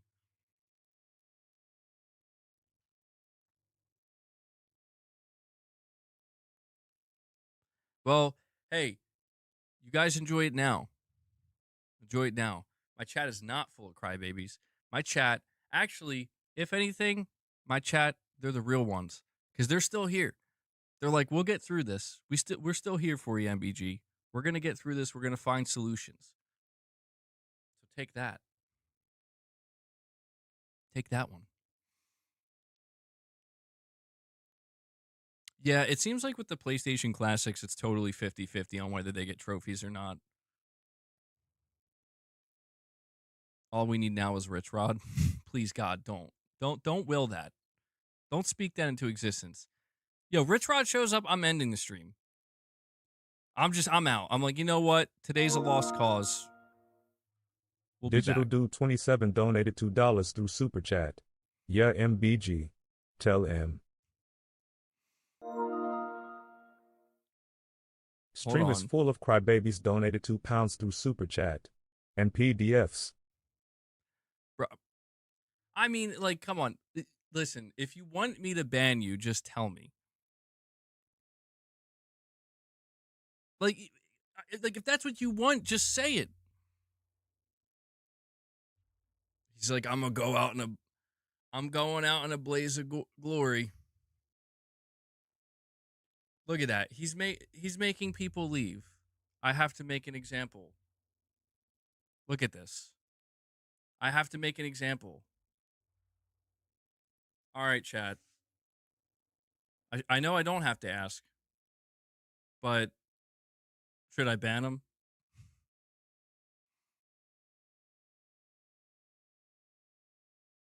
What the hell's going on?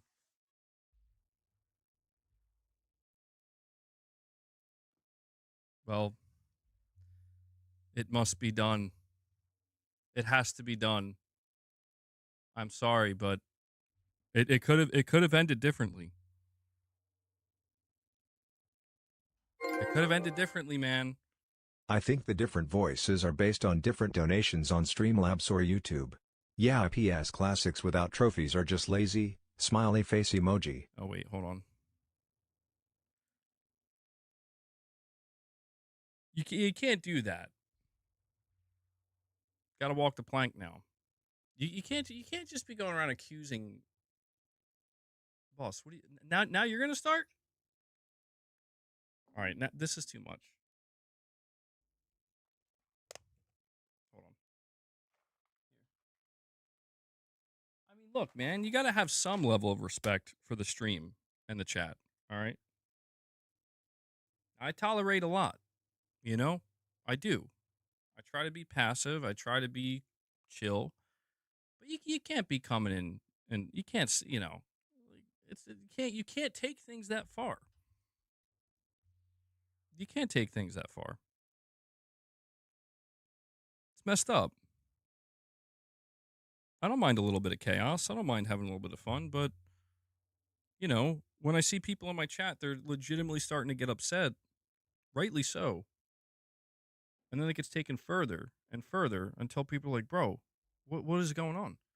You know, I want this to be an enjoyable experience, not something that's, you know, gonna make people be like, "Bro, like, why is this dude calling me that?" So It's unfortunate, but Titus, I'm sorry. Titus came in at the worst time. I'm sorry, man. But let me yeah, I'm gonna have to fix this though. Give me 1 second, guys.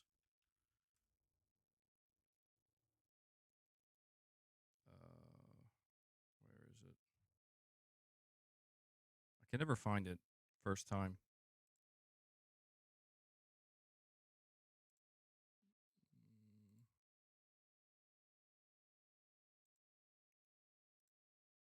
All right. All right. Well, I do apologize for that.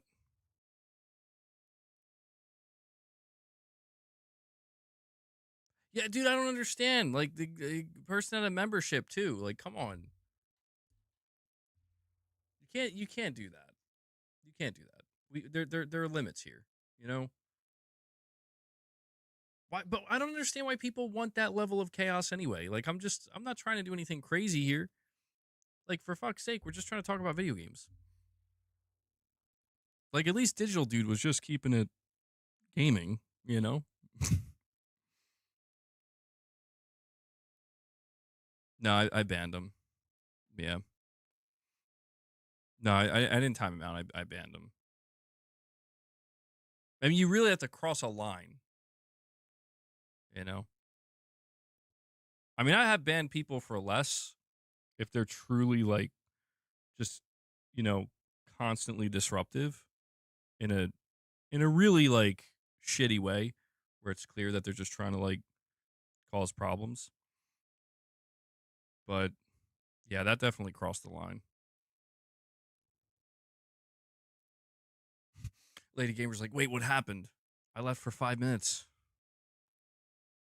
Hanzo says he banned himself for less.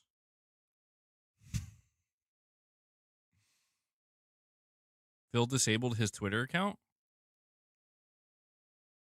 For real? You sure?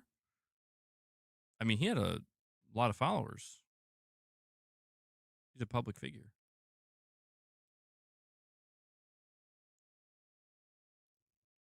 All right, Digital Dude. Well, I do appreciate the support, man. Yeah, just make sure next time it's only about Halo, right? Explain what happened. Well, Digital Dude was dropping super chats. Um, he was doing like raps, and it was about Days Gone. And some people were getting a little bit annoyed with it. Not to be honest, I don't know it was because it was about Days Gone. I just think some people get a little bit annoyed at the idea of like so many of the AI voices, you know, being raps. Which is why I was thinking like I probably should have just read it at the end. I think that's a good in between, or have the voice read it at the very end or something. Because I think that's the only thing that people are getting a little bit upset about. Hey MBG, I truthfully. have a song about Xbox IT called Xbox My Girl. Where should I send IT?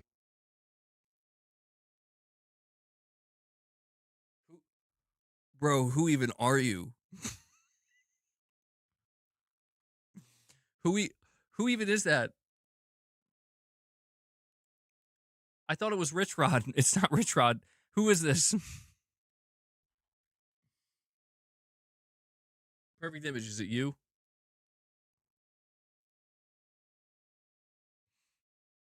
You trust Collide? That's Digital Dude. Do I think Halo will be revealed on PlayStation this week? Uh, Probably not. Not this week.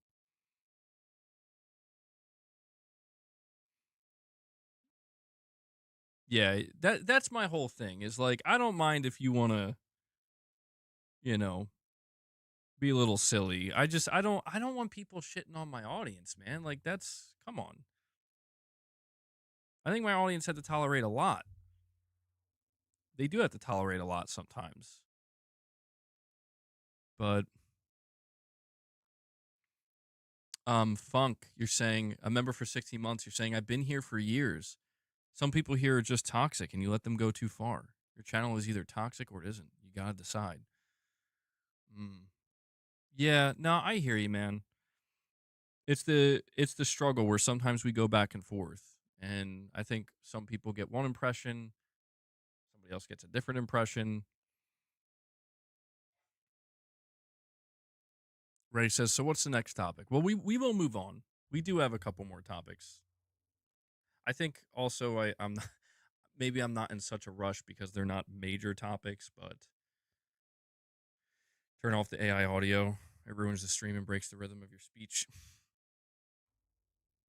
Yeah, I think that was the thing that really did it more than anything. Because, yeah, anytime I started to talk about it, it would kind of, get in the way a little bit. Garrett says it's a tough spot for MBG. I'm with him on free speech, but sometimes we get crazy. Yeah, I mean, that's the thing. It's like I don't like I'm saying, man, I don't want people to feel like they can only behave one way in order to be part of the stream. That's not fair. But yeah, then, there's people that go a little bit crazy with it. And it's like, well, come on. I don't want to everybody else shouldn't have to be punished because of a few bad apples. So Digital Dude, well, I don't know if I think he left already, but Digital Dude, the next time you want to drop raps,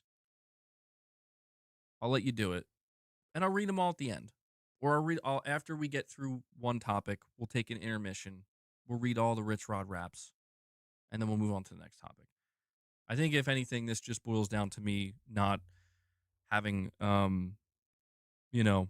good flow to the stream. And yeah, the AI voice, I don't mind doing it for direct donations. I'll keep the AI voice on direct donations for now. Unless, hopefully I don't have to remove that too. But it can be like I want people to super chat, obviously. Like I want people to donate, but it does become, I think, difficult to, you know, for some people who are tuned in, they want to hear the topics, they want to hear what I have to say, and then, you know, I think a lot of people would prefer I just read it once I'm finished saying what I have to say.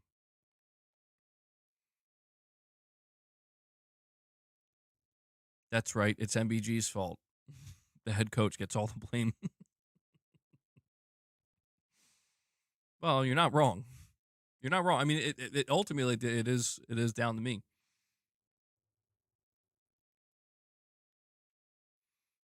Bucks, you think when super chats come in, I get too distracted, I take too much time responding to them? Yeah, perhaps you're right on that. Suck it from the back was the last straw, huh? Surprisingly, no.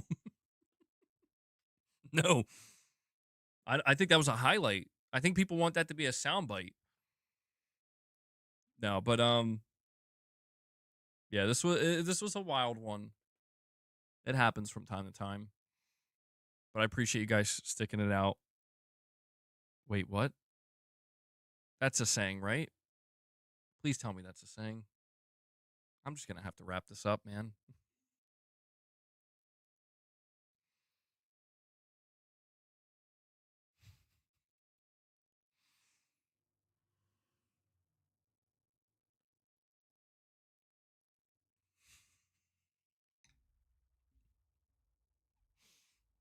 I'm sorry. I'm a bit flustered. Forgive me. I don't know what's happening. I thought we were going to talk about WB games today. Well, we did, but I thought we were going to talk about it more. Irfan says, I thought it was me who's not perfect with English. All right. All right. Everything's under control now, guys. There's nothing to see here. Everybody relax. Everybody calm down. You know what I was thinking about doing?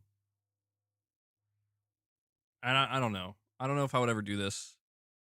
Like, I don't know if I would ever actually go through it doing this. I thought about it. I was thinking about pre-recording a stream, right? Like Press X podcast where maybe it'll be like an hour and a half long. Or maybe 2. I guess it depends on how long I could talk for, right? Without any audience interaction. I'm not saying I'm going to do this, but maybe I could experiment with it and it could be like an occasional thing. Perhaps, I don't know. I have no idea. You guys know I rely on fan funding. So I was thinking about doing like a pre-recorded one. But here's the thing. It would premiere as a stream. So I would be in the chat with you guys talking to you, but what you would be watching is pre-recorded.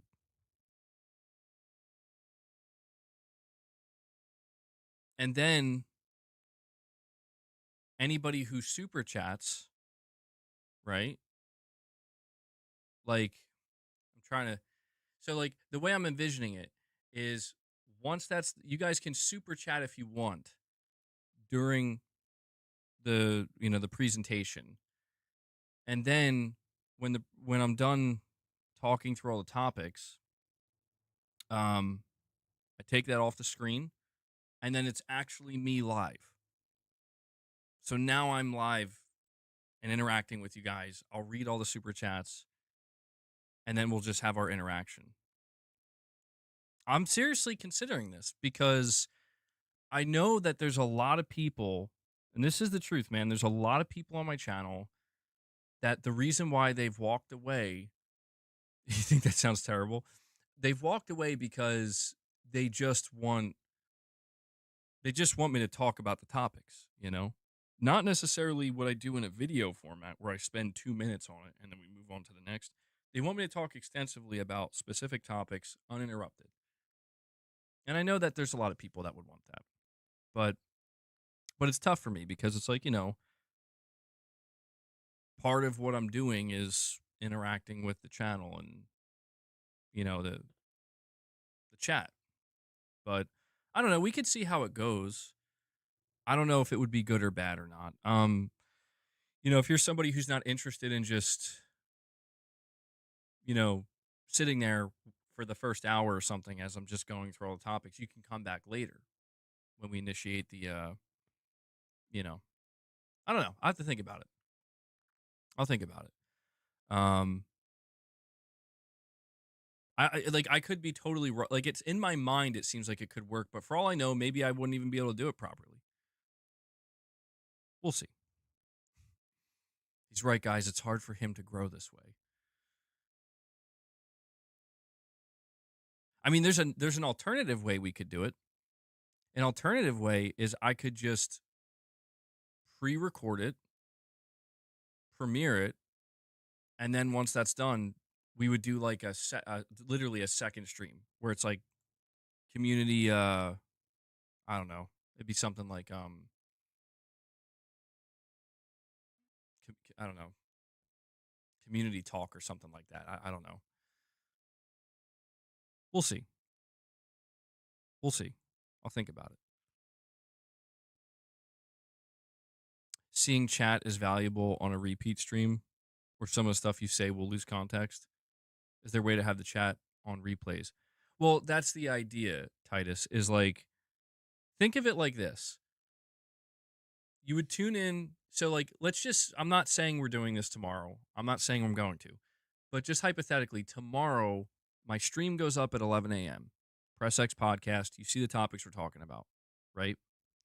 You click on it, you get the 5-minute intro, and then the intro disappears, and then it will look like me live, but I'm not actually, like, I'm not live. It's pre-recorded.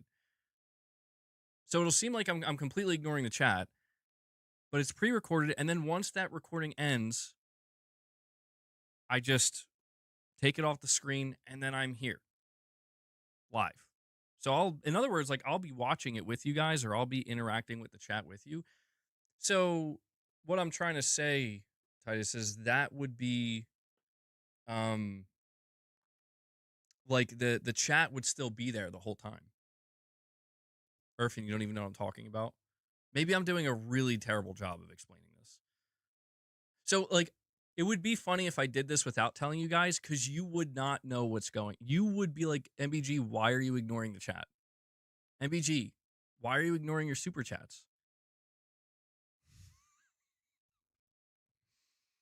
Listen, I almost did something like this before. I did experiment with this before, where, if you guys remember, I did this back in 2023. I opened my stream where I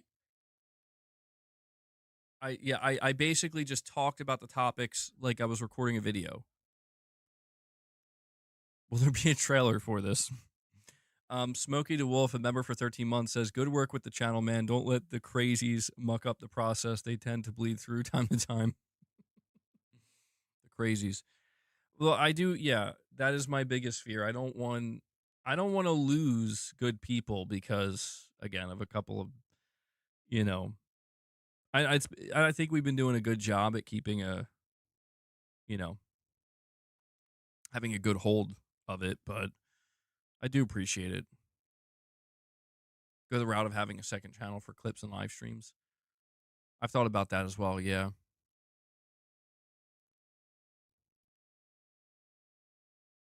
I mean, here's an alternative. An alternative could be um I've thought about doing this before, but I've never done it successfully. Is just that, listen, once I start talking about a topic, I'm just going to talk about it and say everything I have to say. And then once I'm done that, you know, I'll talk to you guys about it and you know, we'll go over like you know, super chats or direct donations or anything else you want to talk about regarding the topic.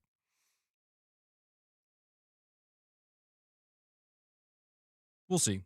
I don't know. If that's the case, I can't give you the breaking news. That's true, Irfan. Well, I just want to make it clear that whatever I choose to do, community interaction with the chat is not going away. Like what we're doing right now will still be here. It just might have to come in a, potentially in a different timeline, if that makes sense. Yeah, well, Titus, truthfully, the reason why I stopped is because one of the things I've noticed about streaming so much is I run out of things. Like I just run out of gas, dude. Like I run out of things to say. I remember, like, I remember when I only streamed once a week. You know, wait, Major, you're saying why would I ignore your multiple super chats?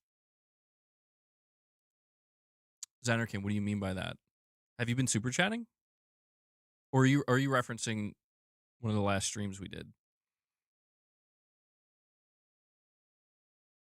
But Titus, yeah, like that's the thing, dude. When I used to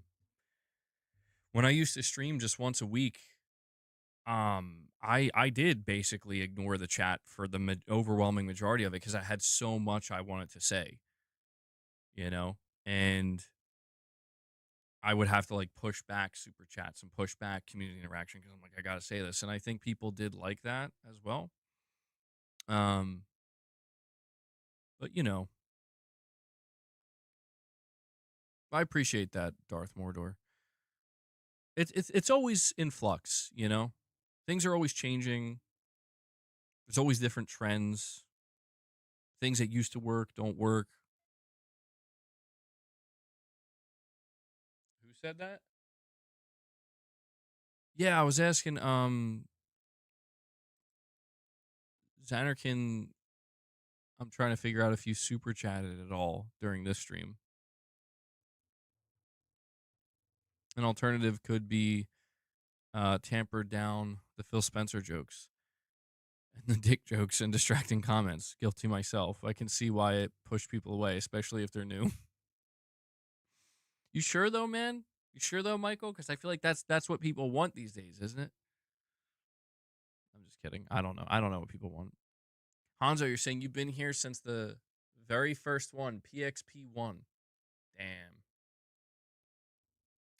Pre-face days. Wow, yeah, that's a long time ago, man. That's a long time ago. I remember that. I was really nervous about doing it too.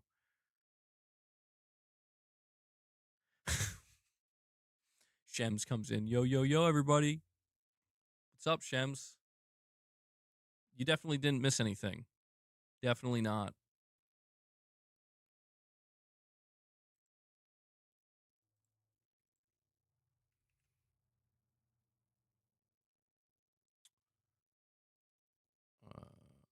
So there's another report here on.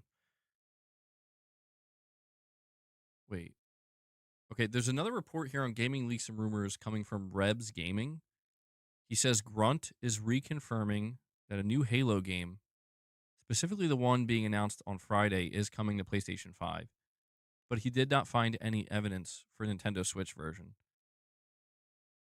So apparently there's a new Halo game being revealed this Friday.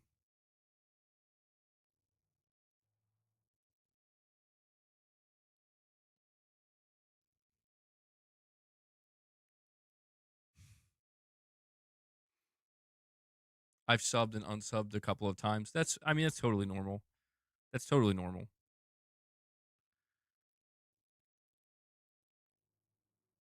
It's the nature of the beast, you know. I've done that as well on YouTube channels that I follow. Sometimes I think, I'm done. Then you're like, you know what? Actually, maybe I'm not.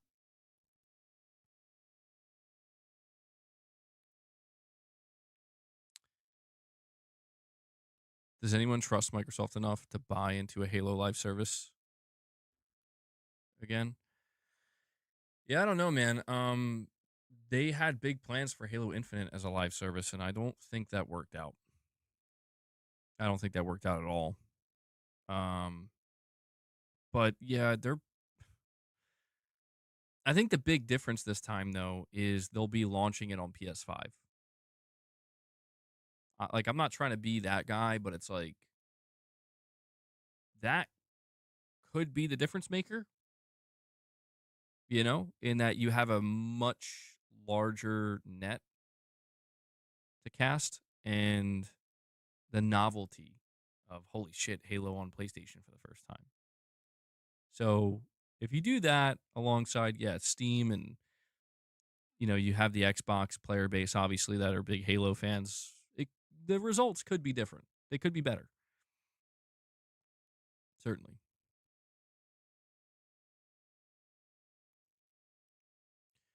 It's another Concord wannabe. Well, we'll see about that. MBG with the Xbox dev kits price hike. Start expecting many more indies to skip Xbox than already have been. Yeah, I mean, I feel like this has to be one of the greatest signals that they just don't want to be in this space anymore, dude. They're actively making it more difficult for developers to put their games on Xbox.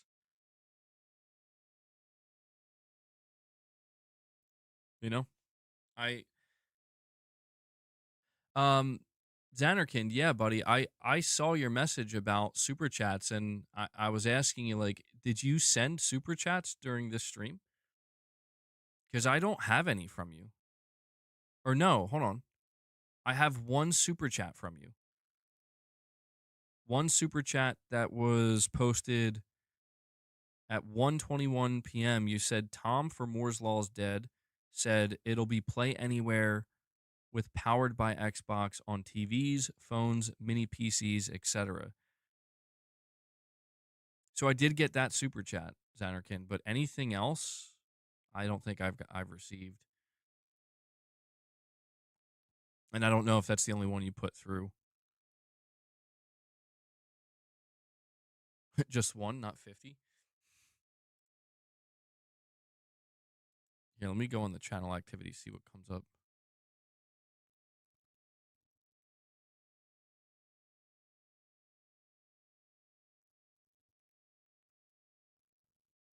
Yeah, so for this stream, I'm looking at your channel activity now. Only that one super chat came through. Diller, you're saying I thought they just gave people dev kits and they had to return them.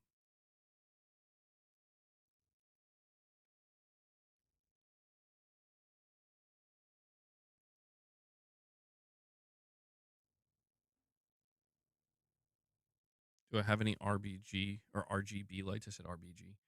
RGB lights in your background. I have this thing. Well, actually, that light bulb and that lamp can do all different colors. Sometimes I have it on.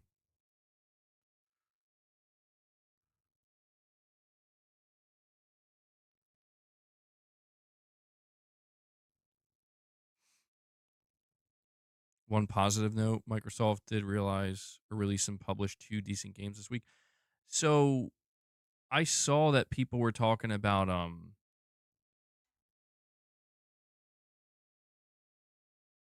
they were talking about what's that game? I can't remember the name of it. Keeper or something? And I was very confused, man, because I was looking at this game and I'm like, what even is this? I had no clue that Microsoft released a game this last week. I knew about Ninja Gaiden. I know they're publishing that, but I didn't know about this Keeper game. And apparently it's really good, or it's reviewing really well. And it's from Double Fine, I believe. Where's the evidence that Phil Spencer shut off his Twitter account? I don't know. Somebody just mentioned that. I didn't go check. I, I doubt he actually did. They may be confused.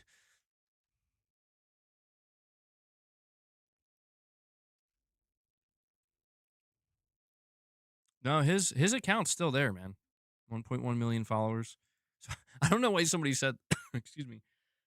Why somebody said that.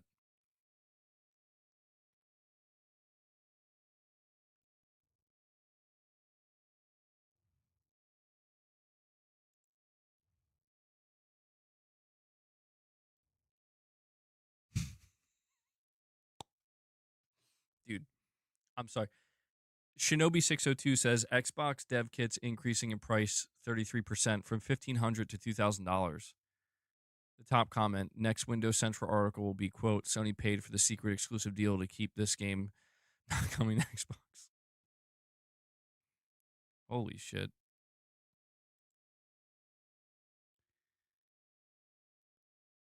Okay.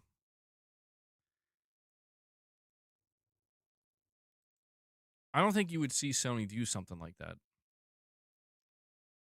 I don't think Sony would increase the price of their dev kits because, I mean, they might, but I just don't see why they would because the idea is you want as many developers to have access to your dev kits as possible. These dev kits are rented and they are, I believe they are supposed to be returned. You're not supposed to keep them. So devs, they do have to pay for this, but I don't know, man. Like, it makes no sense in Microsoft's case, where it's like, do you want more games on your platform or not? To me, this answers the question: no, we don't. We want less games on our platform. Your console's already not selling. The price increases for your console are through the roof, and now, you know, now it's like, well, let's just charge the developers more too. I don't know. It doesn't. Again, I think that there are still some people that are just simply not a lot of people, but I think that there are still some people who are just flat out in denial about the direction Microsoft is going in. And I think a lot of these individuals get overly defensive because they think people are telling them you're not allowed to be a fan anymore. You're not allowed to like Xbox. You're not allowed to enjoy Xbox. You're not allowed to partake it like and that's not what anybody's saying. What people are trying to say is that like this shit sucks now. Like it already wasn't that great. It could have, and whatever was starting to go well, Microsoft just completely wrecked it. That's what people are saying. And I'll be honest, man, like I have no idea where the faith in Microsoft comes from, you know? I just don't like I could understand it like 2, 3 years ago. I mean, I was still confused then, but it's like, all right, they have good marketing. They have a good deal with Game Pass. So it's like, I guess I get it. Now, seeing everything that's coming out and now even just seeing that the dev kits are going up in price, it's like, what is there left what good is there? left to point out. Like if you're the most hardcore Xbox fan, truly, like you're the most hardcore, diehard Xbox player, what can you point to say, well, at least there's still this? Because I don't know what you would point to. I really don't. And to me, that was not always the case. Up until this point, there was always something that the most loyal Xbox player could point to say, well, at least we still have this, and at least this is still going good.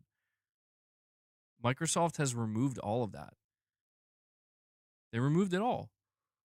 And I feel like now, if you're an Xbox player, you're just left with, I don't say nothing, but it's like there's nothing left to say.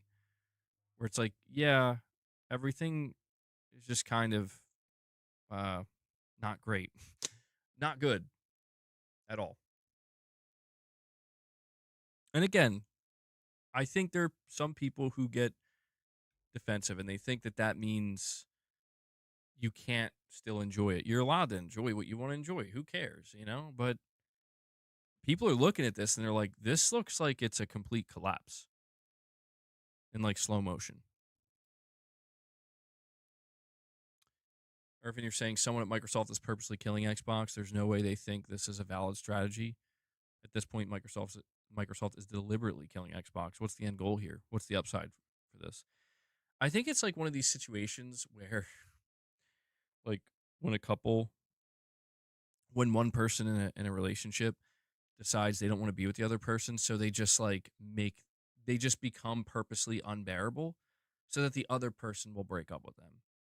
You know, I think this is that with Xbox, where they're like, okay, well, we don't want to have to deal with the overwhelming shit show of negative PR and risk doing permanent damage in an Xbox One fashion, Xbox One reveal fashion, by saying we're done, by saying we're done with the platform, or if not the platform, like we're done with the console, we're done with the ultra enthusiast fan, we're done with the deals.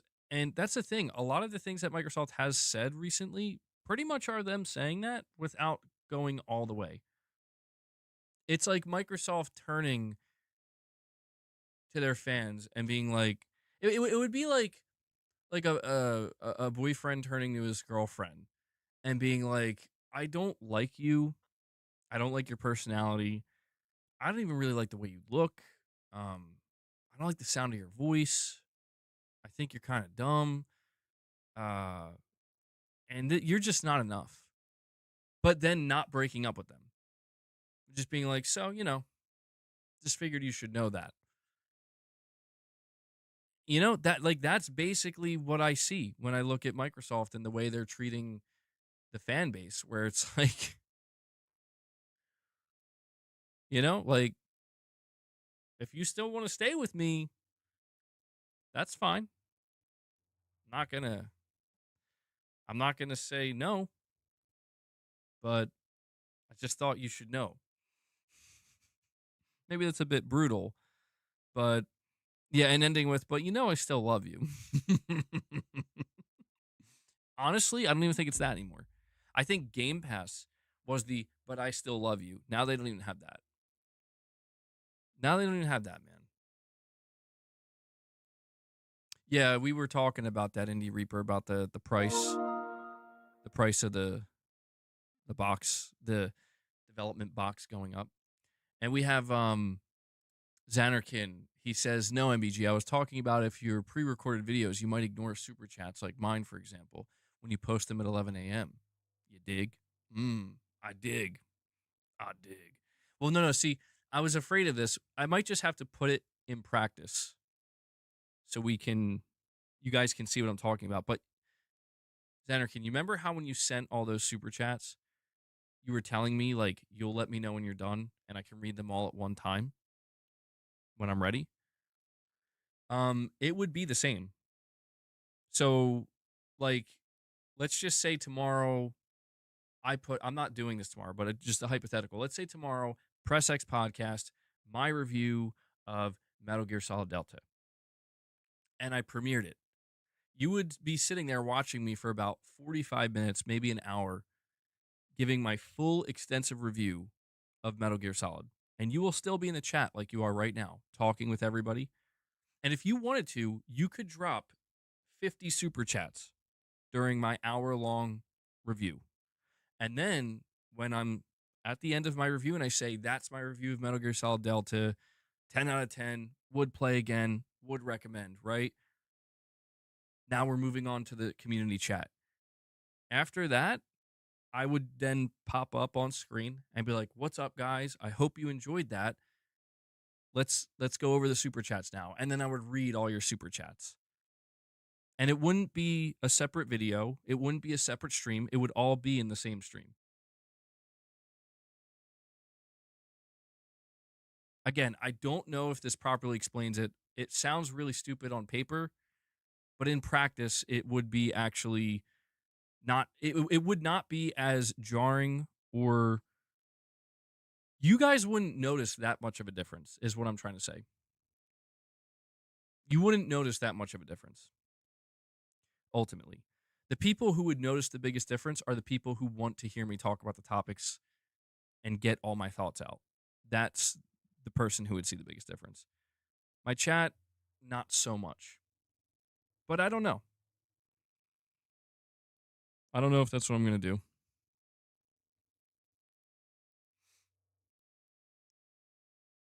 I mean, it might be worth just experimenting. MBG, where can I send the song? Perfect Image. Oh my God. I might end this, not end the songs, but I might just reserve them for members lounges. Perfect Image, you can try posting the link to it on my Twitter, on my latest post. That's what Rich Rod does. That's where I find it. MBG, crashed my car today. I'm fine, but so annoying. Have you ever had an accident? Luckily, I have not. I'm sorry to hear that, Joshua. That sucks, man. I'm glad to hear you're okay though. But yeah, that's not fun. I mean, I've never experienced it, but I don't need to experience that to know it's not a good time. That it super sucks. Darth is talking like Josh is talking to us from the afterlife right now. Bro's a ghost in the chat. What if he is? What if he is though? We have no way to prove it. You crashed your motorcycle. Oh yeah, dude. I'll never ride motorcycles. I've seen too much. I know too many people. I have a neighbor who used to ride a motorcycle, and he got into a horrific accident. He was in a full body cast for like a year. He made a full recovery. He was very close to dying. After that, he's like, he sold his bike, never again. And I'm just like, I've seen too many videos. It's too easy. It's too easy, you know, to get messed up. And I'm like, I'm good, you know. But yeah, some people, I don't know, it's some people ride bikes their whole life and nothing ever happens. Yeah, it sucks, man. That sounds frustrating. Oh, it was your dad's and you were sitting with him. We both crashed. Oh, that's damn, dude. I'm sorry to hear that. That's scary. That's even scarier because you don't even have any control, you know, being a passenger on a bike. Yeah, how's your dad from that? I mean, I'm assuming it was a long time ago the way you're talking about it. Sounds like it was a while ago.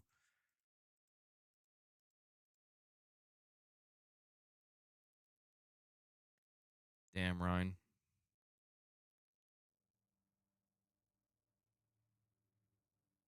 They were dealt, saying that person always says they were dealt a bad hand of cards. Hmm. Well, yeah, I mean, whenever you're on the road, whether it be on a motorcycle or otherwise, you got to be totally vigilant. But even then, you know, you could be the most vigilant person in the world. The greatest danger are other drivers. You know, That's the greatest danger. You're all good. It was like 3 or 4 years ago. I'm glad to hear you guys are all right. MBG, I wrecked on a four-wheeler and my cousin was on the back. We both flipped over and I landed on him. I was fine, but he was wasted. He's fine now, though. Damn. Well, it's good that you can look back and kind of laugh at it a little bit, you know? He was wasted. Dude, yeah, quads, they're super. I mean, you can die real easily on those. Like, real easy. Joshua's like, what have I started? No, this is good. This is better. This is better than what was.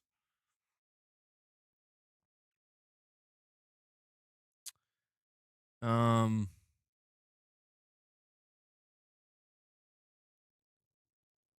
Let me see here.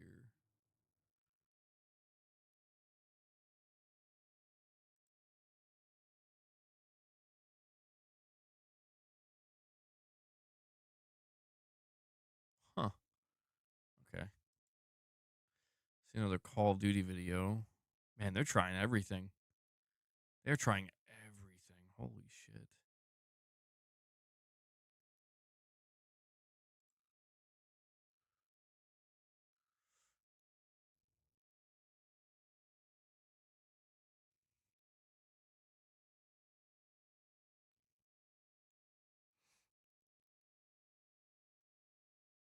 So I guess we should probably try to talk about the other topics here.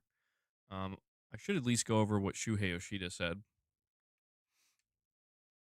I apologize it has taken so long, but this is what I mean, you know. Let me bring it up here.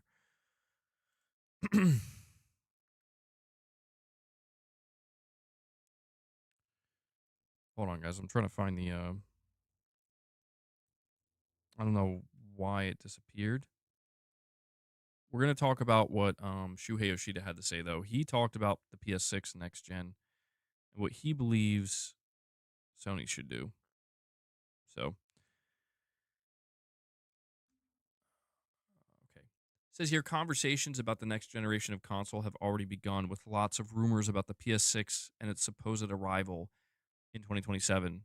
However, many are satisfied with the current gen machines and what they're capable of, and the diminishing returns offered by new, technically more powerful consoles are becoming so minute that it's difficult to imagine PS6 making a huge leap forward. That seems to be the gist of what Shuhei Yoshida thinks at the very least.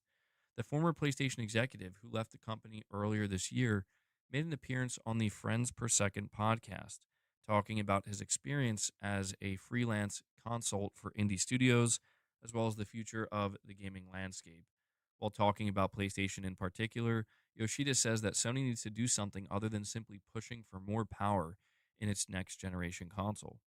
Graphics have almost hit the level that even I cannot tell the difference between some of the graphics capabilities, like ray traced or not ray traced, unless it's side by side or a higher frame rate, he says. So, PlayStation clearly, in my mind, they cannot do the same thing they've been doing, increasing the graphics power and providing the high end experiences. They might just do that, but still, that feels like a niche audience right now. Yoshida brings up PlayStation's current management, who may be able to bring a fresh perspective on how the platform should evolve. I think it's really fitting that PlayStation has a new generation of management. CEO Hideaki Nishino, he's in like his 40s. He's 46 years old.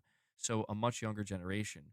Up until Jim Ryan, it's always been our generation, the first generation of PlayStation management leading the company. But now Nishino and Herman Holst are much younger, so they can do something disruptive. They don't have to follow what PlayStation has done in the past. So yeah, it's super interesting. When Shuhei Yoshida was asked what Sony can do to succeed with the PS6, Yoshida doesn't offer his own ideas, but instead praises the company for being able to find innovative ways to improve We all gaming with believe each new GTA console. 6 is going to propel PS5 Oh, sales and do wonders for the PS5. We are also expecting I a was hefty not expecting that, PS5 Pro bro. update in 2026. With that being said, Hold on. Hold on, Moonshot. Let me finish. I was almost done. My God, it still happened. It still happened, guys. Um, he says, for myself, I think the PS5 is an amazing system in terms of quality of experience. He says, I think the adoption of the SSD was almost like a miracle. I think the PS5 and SSD have made almost every game a better game. He says Sony and Mark Cerny are so brilliant in designing and creating systems that people can really enjoy, offering up the PlayStation Portal as an example. So, some interesting comments here.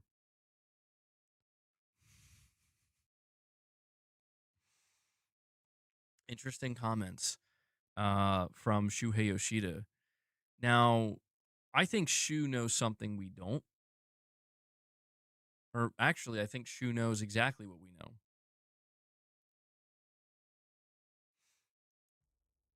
Shuhei Yoshida, he's saying that Sony's going to have to do something different.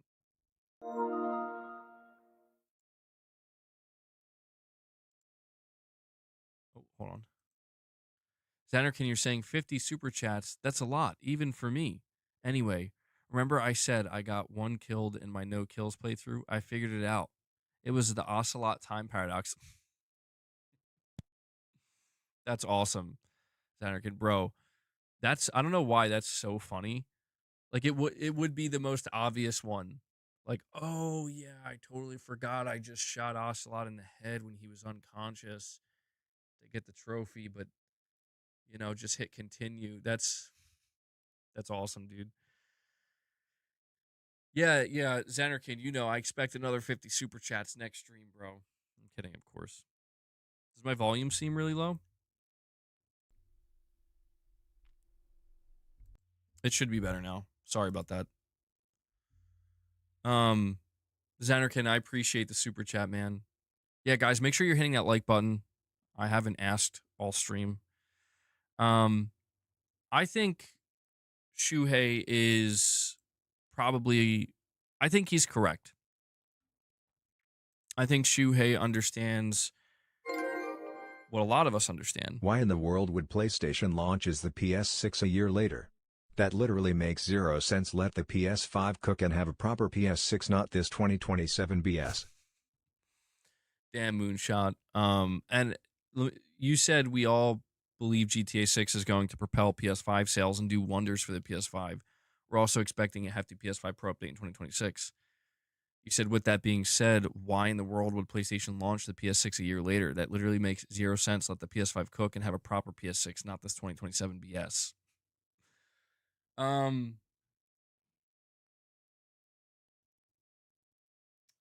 mean, you're making a lot of sense, Moonshot. You're making a lot of sense. I mean, truthfully, man, I think it's that Sony, they might be banking on the handheld a lot more than the home console initially. And then they just kind of figure like the home console will gain traction over time. As more and more people get tired of the PS5, they'll start moving to the PS6. And eventually there will be PS6 only titles years down the line. So for now, maybe Sony just wants the handheld to be the kind of star of the show. I could be wrong about that, but yeah, I mean, the things you're listing here, a lot of people are comfortable on PS5. A lot of people are anticipating the PS5 Pro update next year. I mean, I'm at a point, dude, where like, if somebody asked me, should I buy a PS5 Pro, I'm more inclined to say no. Not because it's a bad console, it's a great console, but because, I mean, if everything we're hearing about the PS6, where it's coming in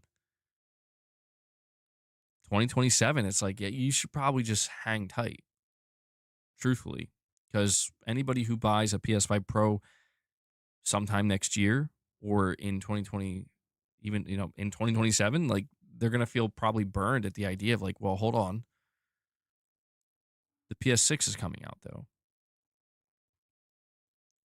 Yeah, I'm thinking November 2027 as well. I don't know. I mean, Sony could always, they could delay it if they really wanted to. I just think them delaying it would cause a lot of disruptions with them and AMD and the development pipeline. I think they don't want to risk that. But that's the thing. Shuhei Yoshida, he's sitting here saying that he believes Sony needs something different. I agree. And I think that different thing is the handheld.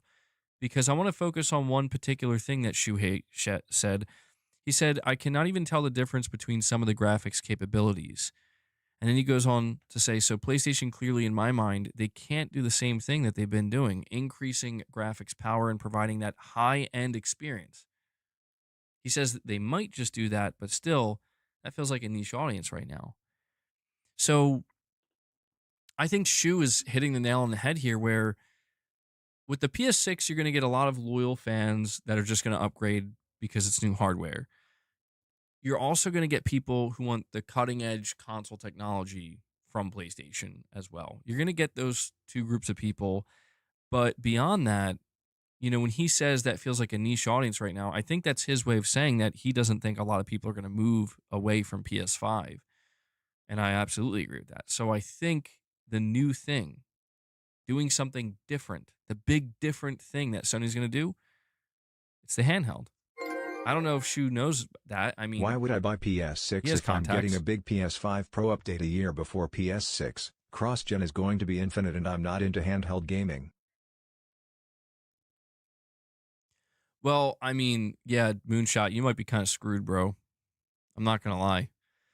Well, not screwed. That sounds bad, but I think, I almost feel like, the reality in your case is you're just going to be totally fine staying where you are for a long time, sticking with the PS5 Pro. And um, I think, truthfully, Moonshot, I think your next console upgrade is probably going to be the PS6 Pro. I think the PS6 Pro is going to be exactly what you want. Because I think the PS6, clearly, based off of what you're saying, the PS6 is not going to make sense for you. You're not into handheld gaming, so the handheld PlayStation is not going to make sense for you. So think about it. If the PS6 comes out in 2027, the PS6 Pro will probably come out in 2031. 2030, 2031. By that point, Moonshot, do you think you would be ready to upgrade? Oh, you think Sony's going to be the one who's screwed? Okay, so looking at it from their perspective, it's hard to say. It's hard to say. I think Sony, they are in an interesting situation. They're in an interesting bind in a way, where I feel as though they, no matter what they plan for, man, I think that the next generation is quite unpredictable. I don't think it's going to go as smooth as the PS3 to PS4, PS4 to PS5. But I think it all hinges on the handheld. And Gaming Survivor uses his milestone chat. He's been a member for 22 months. He says PlayStation just needs to produce a console and AAA games. The PS6 is going to be the best and most successful generation Sony's ever had. Shuhei's just hyping. I do think that I could be wrong. I'm open to the. I've been wrong about many things. I've been right about things. I've been wrong about things. I'm totally open to the idea that I'm completely wrong. That because here's the thing. People right now are vastly underestimating Sony's marketing. People it's so easy for people right now on the internet, or just generally speaking, to be like, I feel like this generation hasn't even started. I don't really care what Sony does with the PS6. And it's like, okay, sure. What about after you play Ghost of Yotei, after you play Wolverine, after you play Sorrows, after you play GTA 6, after you play Intergalactic? And then after you play those games, oh, ding, ding, ding, show up to the PlayStation 6 Future of Gaming Showcase, 2 hours long. We're going to fucking blow you away. Wait till you see what we got. I feel like people are, I don't know, man. I guess I'm just trying to say if I'm viewing it from the other side, I think it's super easy to not be excited, to even be disappointed and just like disillusioned or crestfallen or whatever, you know? Until Sony says, actually, we really want you to show up. We really have something to say, and we really want you to be excited.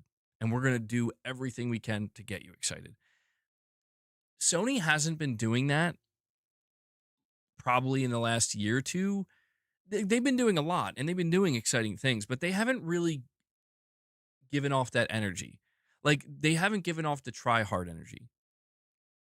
And the reason I think they haven't given off the try hard energy is because they really don't have to. Like, they know, like, dude, our competition's sinking. We're just going to let Nintendo do what they do. And we're doing great. Like, we're breaking records. We're just going to keep it flowing. We're going to keep it steady. That's not going to be what happens when the PS6 is ready to be revealed. When the PS6 is ready to be revealed, Sony has to go full steam ahead and they have to fire every shot. They have to get people overhyped, you know? They have to be sure not to overpromise and underdeliver, but it's their job to create the excitement.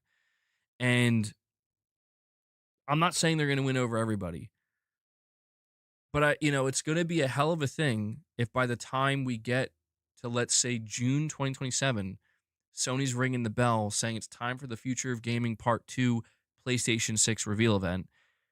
Something tells me, like, you're not going to see people being negative. Now, maybe you will be before the show. I think you will see people being like, oh my God, already? No, delay it, cancel it, we don't want it. But then it's like, just let Sony give them a chance.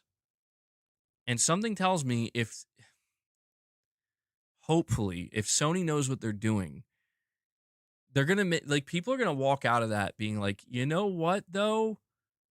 I think I'm going to buy a PlayStation 6. Like, I think that's what's going to happen. I do. I really think that Sony's going to hit you with a 1-2 MBG, go look at the fucking total punch. sales of current gaming handhelds that isn't a Switch and tell me with a straight face that's magically going to propel PS6. Well, let me ask you this with a straight face. Straight face. All right. Let me ask you this. If the PlayStation 6 handheld is dockable, if it's dockable, and it's within the same price range as a Nintendo Switch 2,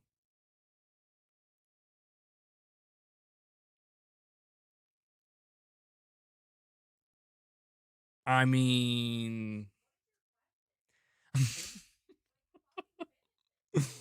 words. Question mark? Perhaps. What about that one, Josh? What about that one? Like, I guess what I'm trying to ask is, like, if you look at the PSP and if you look at the PlayStation Vita and you look at those two things and you realize there's absolutely demand for a relatively high-end PlayStation handheld, and it's been a long time since Sony's released one, you look at what the Switch 1 and the Switch 2 are doing sales volume-wise. If Sony says, we're going to do that now too, like, we're going to go back and make a proper handheld, like the PSP, like the PS Vita, much more advanced now, and it's going to be it's going to take some cues from the Switch, where it will be dockable, and it will be affordable in the sense that if you're willing to pay $450 or $500 for a Switch 2, we'll keep it in that range for this portable PlayStation 6. I really do believe that that is different from any of the other gaming handhelds outside of the Switch 1 and 2 that you see. Because, well, I don't know. Who else has released a gaming handheld that sold tens of millions of units? I feel like Nintendo and Sony are like the only ones. Microsoft never did. Even with Valve, with the Steam Deck, that thing's not selling tens of millions of units. And you have all these other more niche, super premium products that some people buy, but it's very clear that it's for, like, the really super hardcore enthusiast that's willing to pay $1,200 or something. I do think that To put it simply, I think Sony's going for two groups of people with the handheld. I think the first group they're going for, or maybe three groups of people. The first group they're going for with the handheld is the person who bought a PSP or a Vita and has nostalgia, and they're like, hell yeah, finally another Sony handheld. That's one group of people. And you know that group is pretty large. Um, the Vita, the Vita sold. Oh shit. Okay. Okay. So I do need to correct myself here. I actually was under a great illusion here. I thought, why did I think the Vita sold double what it sold? So the Vita sold 14 million. Not too bad, but not. I thought it was at like 30 million for some reason. So the Vita sold less than I thought. Um, the Vita had a lot going against it though. Um, so the Vita sold 14 million, and the PSP sales, I don't know how this is possible. The PSP sold over 80 million units. Apparently, it's at like 82 million. I don't even know how that's possible. But either way, there's a relatively I mean, the audience for the PSP is massive. Audience for the PS Vita much smaller. Um, I don't know. My whole thing is they're going for people who are nostalgic for the PlayStation handheld. They're going for Switch players. I think that's obvious, dude. Like I think Sony wants customers, not customers, but potential buyers. They want people who are shopping for video game related stuff when they see the Switch, they want them to see the PlayStation portable next to it. You know? Um I really believe that's what Sony's going for. I don't think Sony's going for it as in we're going to steal them and we're going to win them over and we're going to steal Nintendo's audience. I don't think they're doing that. I just think it's more along the lines of we want a piece of that pie. If there's 140 million people willing to buy a Switch, how many people are willing to buy a PlayStation device that's very similar to it? You know what I'm saying? Because think about it, even if it's just a fourth, even if it's just 1/4, that's tens of millions of people. What price do I think the handheld lands at? Well, that's the critical piece of the puzzle here, Titus. I firmly believe, and based off of what Moore's Law is Dead said, this is what he claimed. He said that everything he's reading tells him, because he leaked the specifications of the PlayStation 6 handheld, they're trying to make this competitive with the Switch 2. Like, it may be a little bit more expensive. It's not going to be vastly. Like, you're talking 50, maybe $100 more. But it will be much more performative than the Switch 2 as well. So that to me is the critical component here, is that Sony's not trying to make a $700, $800, $900, $1,000 handheld. They're trying to make a relatively affordable handheld that will, it will run games as well as a PS5 on the go, essentially. But there's still so much we don't know about this. The big difference between the Switch 2 and this upcoming PlayStation 6 handheld is that, from what I understand, Sony's not going to force devs to support the handheld. That could be a problem. Where, you would have to ask customers to buy this thing knowing that the games they want to play on it might not run natively on it. And that's going to be a tough sell. But on the other side of that, if you mandate it, then you have an Xbox Series S situation. So I think Sony, I don't want to say they're throwing a Hail Mary. It sounds a bit dramatic, but it's a little bit like that, where I think Sony is throwing a very calculated Hail Mary, where it's actually not so much a Hail Mary. It's a deep pass that, based on all their calculations, the receiver should catch it in the end zone. It should land perfectly. Everything's there. I think that comes in the form of, like, Sony like banking on the fact that we won't need to ask developers to support this handheld. We won't need to. Like they'll just do it because because it's like we're the de facto third party platform. And if you're going to make your game for PS6, you're probably if you're making a PS6 game, you're probably also making a PS5 game. If you're making a PS5 game, why not just, you know, just a couple small little tweaks here and boom. It can run on the PlayStation handheld no problem. I think Sony is kind of hoping that devs are just going to look at it. Devs are going out of their way to make their games Steam Deck verified. They're going out of their way to do that, and the Steam Deck hasn't even sold more than 5 million units, I think.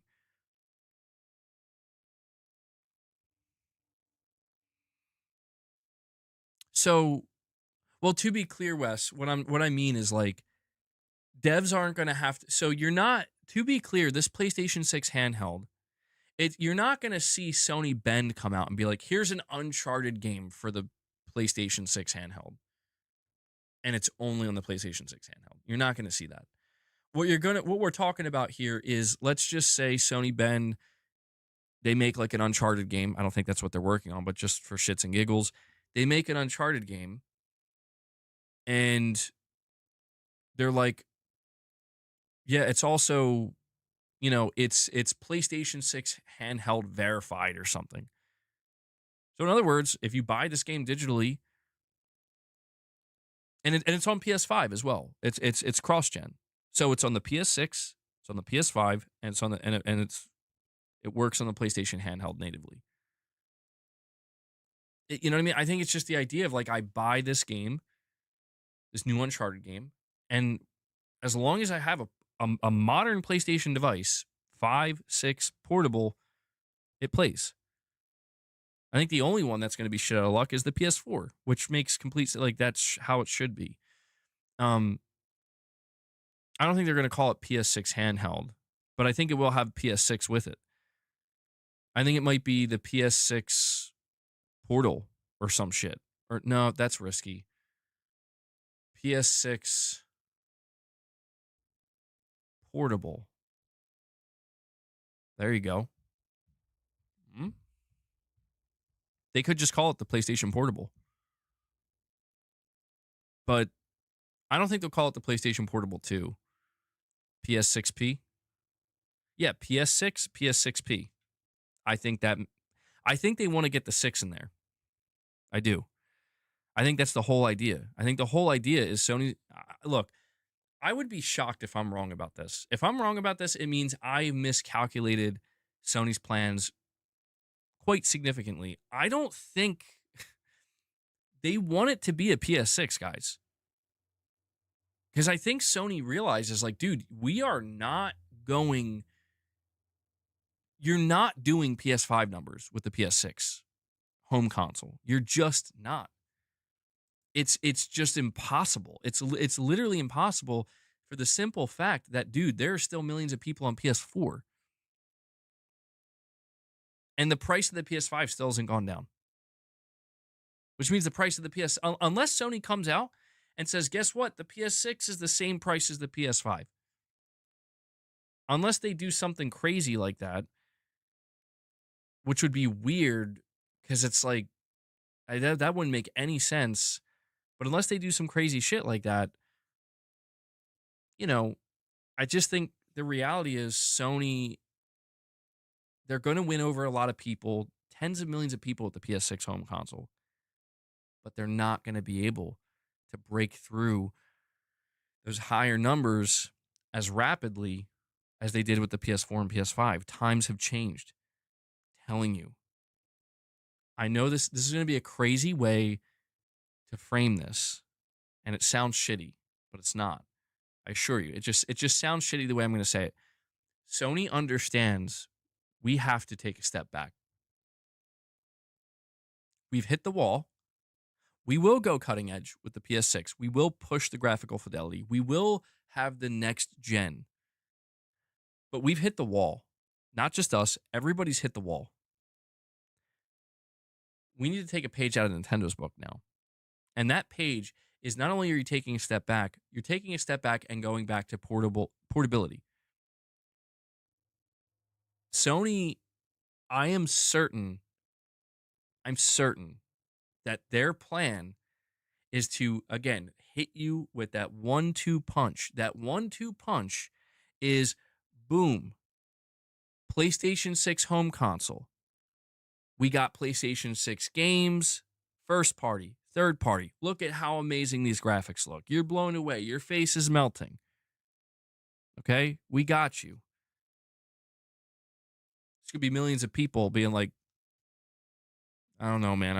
Like the games look great, but are they on PS5? Yes, they're on PS5. I'm good. The second punch comes in, oh, by the way, here's the PlayStation 6 portable. And guess what? When you see it, you're going to think, huh, that reminds me of the Switch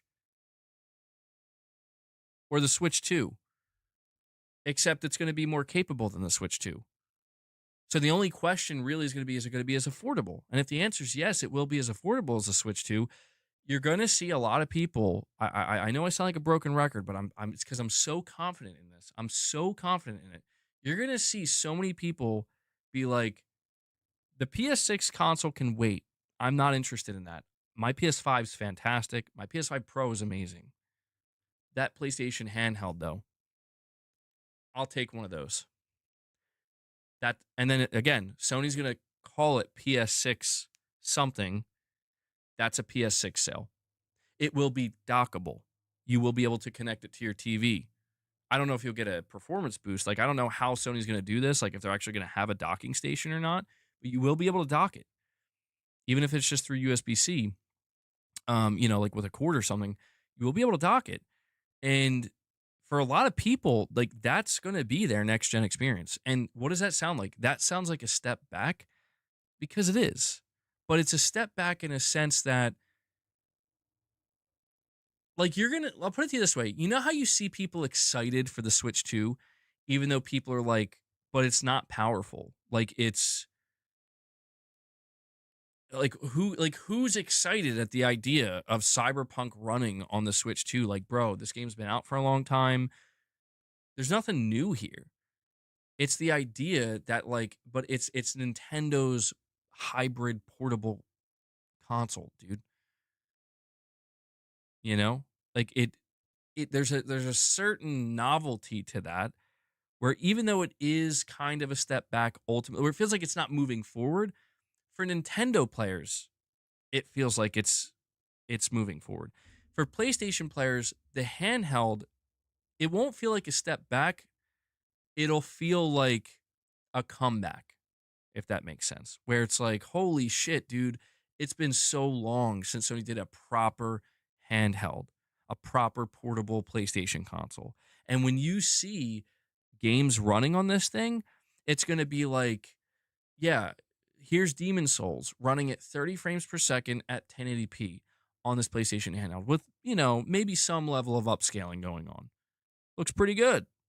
It doesn't look nearly as good as the PS5 Pro version or something like that, but it looks pretty good and it runs great. Stable 30 frames. Again, it's not going to be like, no one's going to care that in a way is a step back. You get what I'm saying? Where it's like, well, hold on, I can already play Demon Souls on my PS5 Pro though at like native 4K 60 FPS, but it's like, but can you take it on the bus with you or the train? No. Well, there you go. There you go. Like, that's it right there. It's Shems, it's not dumb, dude. I'm telling you. I'm telling you. Think of it like this. I'll give you this example. Take the PlayStation Portal. All right? The PlayStation Portal is a companion device that's sold with the PlayStation 5. You can take the PS5 you can technically take the PS5 on the bus with you. It's not going to be pretty though. It's going to be a rough experience. Let's take the PlayStation Portal for example, okay? The PlayStation Portal is a companion device. I want you to imagine it's not a companion device. I want you to imagine that when Sony announced the PlayStation Portal in 2023, it's a native PlayStation 5 handheld. Just ignore the idea that it at that time technologically it wouldn't have been possible or it would be $1,000. Just ignore that for a second. They tell you here's the PlayStation 5 portable. Okay, you can buy it for $500, and you will be able to run games natively on it, like Spider-Man 2. Spider-Man 2 will not have ray tracing. It will run at 1080p, 30 frames per second, but you will be able to run it natively. Um, how many people, since the Portal was announced and released, do you think would have bought that? And Sony tells you, by the way, you can connect this to your TV if you want. You can dock it. How many people, instead of buying a home PS5 console, said, "I'm buying that Portal"? That's a serious question. I don't know that number, but it wouldn't have been 5 people. I'll tell you that. I think a lot of people. I think it would have been millions. I don't know that it would have been tens of millions, but it would have been millions. Where like I think you would obviously have the hardcore PlayStation enthusiasts buy it, but I think there would be a lot of people who would have said, "I'm not going to buy the PS5 home console. I'm just going to buy the PS5 portable." I think that's what you're going to see, man. You're going to see that 1-2 punch where Sony wants to get. They need to find. Like I'm trying to express once again that Sony needs to find a way to get the gamer who, when they like, look at how many gamers. Look at how many gamers, when you talk about the PlayStation 6 right now, and you talk about the PlayStation 6 coming out in 2027, they just cringe. They're like, hell no. Absolutely not. I saw somebody even on my own comment section on my video today saying the PlayStation 6 generation will be the first time in PlayStation history I don't upgrade day one. That right there is the wall Sony is about to hit, and it's not their fault. It's unavoidable. There's nothing Sony can offer with the PS6 to convince that person to upgrade day one. And there's millions, possibly tens of millions of other people like that. There are people today, millions of people who are still choosing to turn on their PS4s that sound like a jet engine, running games at 30 frames per second with 30 to 40-second load times. There are millions of people choosing that over the PS5, which solves all of those problems. It's silent, load times are instantaneous, every game's at 60 frames or higher, and the visual fidelity is higher than it's ever been. And people are like, I'm good. I'm just going to boot up my PS4. That's where there's actually a noticeable leap. With the PS6, I'm not saying there won't be anything noticeable at all, but it's going to be much harder. Because guess what? PS6 is quiet, so is the PS5. Load times are instantaneous, so is the PS5. Games look great, so is the PS5. Games are ray traced, so is PS5. Games run at 60 FPS or higher, so is the PS5. That right there is what Sony's got working against them. Now, people say they'll do exclusives. I would be careful to assume that that's what they're going to do, because Sony could say Bloodborne Remake, PS6 only. Tell me something the PS5 doesn't have, Bloodborne Remake. Tell me something the PS5 doesn't have, Last of Us Part 3, Spider-Man 3, Venom, the next God of War game. But let's ask ourselves, like Gran Turismo 8, but let's ask ourselves, is Sony really going to do that? Like, do you really believe Sony's going to come out and be like, we're only releasing this game on the PlayStation 6? I don't think so, dude. I just do not, but I will believe it when I see it. I think it's cross-gen for everything. And I think the handheld solves potentially all of these problems.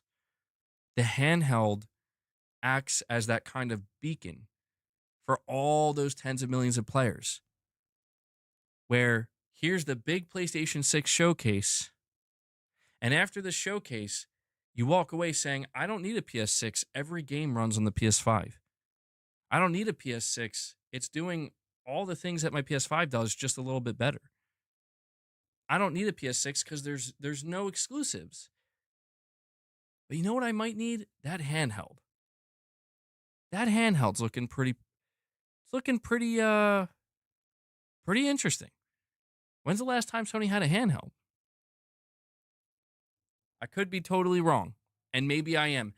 I may be shocked to find out that Sony has none of these plans. But I'm just thinking if Sony really does have two devices, one is a PlayStation 6 home console and the other's a handheld, Orion and Canis, Canis, not Canis, Orion and Canis. These devices are real. The APUs are real. They're going to be manufactured early 2027. I feel confident that that is, you know, I think that is their play. I think that's what they're going to do. They're going to try to hit you with that 1-2 punch. Could it go wrong? Like, I'll put it to you this way, guys. If some of you guys believe that this PlayStation handheld is going to not do big numbers, it's going to sell just a couple of million. If that happens, Sony, I think, might be in trouble. Not like serious trouble, but it's like their whole intention going into the PS6 is we need to really, we need this gen to pop off the same way the PS4 and PS5 did. And, you know, if they can't succeed with the handheld and they're struggling to convince people to upgrade to the PS6 home console, that will put Sony in a bind. And that's the biggest thing they're trying to avoid. Because trust me, I'm not saying you as the PlayStation fan should care that much about how well Sony's next console sells or how quickly people pick it up. But we do have to understand collectively that if you like the console experience and you appreciate the PlayStation console experience, it's in my and your and every other PlayStation fan's best interest that if we want to continue to see future PlayStation hardware and generations, I mean, just look at Xbox, we want to see it do well. We don't want to see it start to shrink. We don't want to see it start to backfire. I'm overwhelming Shems. He's like, this is too much, man. Well, we're actually going to be wrapping up soon here, too, anyway. We're going to go to the 3-hour mark. We are at... I did watch it, Irfan. It was pretty good. I did watch it. I got you. I told you I would. Like the little twist at the end. Wasn't expecting that.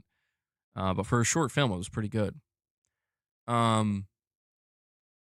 So we have about 7 minutes before we wrap up the stream, guys. If you want to drop any more support, if you want to become a member, gift any memberships, direct donations, super chats, anything like that, now would be the time to do it. We'll be wrapping up soon. Let me check on something here.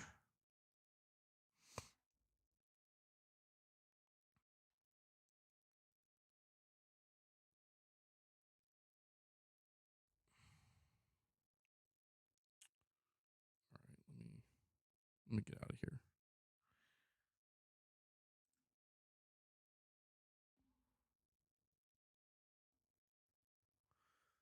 Before you wrap it up, I want to ask you something that you didn't touch on today. Did you like the new Superman? What are your thoughts on Days Gone? Darth Mordor. I'll be honest, man. I can't tell if you're serious or not.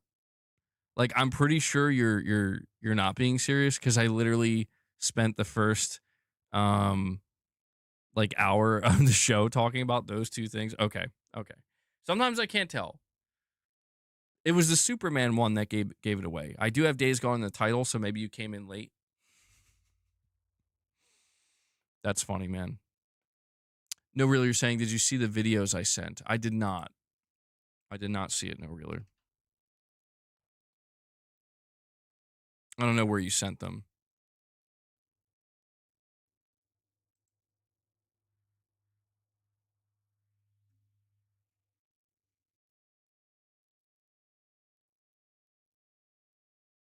You posted the full specs for Magnus on the community tab. Next gen consoles will absolutely be powerful AF. I'm confident at this point PC will hold back the next gen consoles. Damn. Yeah, the one no realer, I don't know why. I got like one email from you originally, but I don't think I got anything else. I don't know if you sent like another one. Um,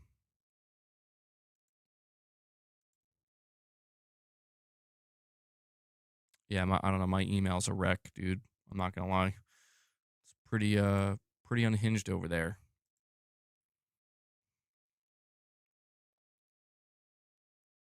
Oh, okay. Yeah, I wasn't able to check out the videos.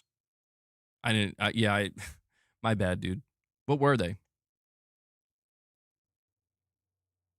They don't make games exclusively for high end cards, MBG. Only the most popular cards. So it's absolutely a valid concern. Mm.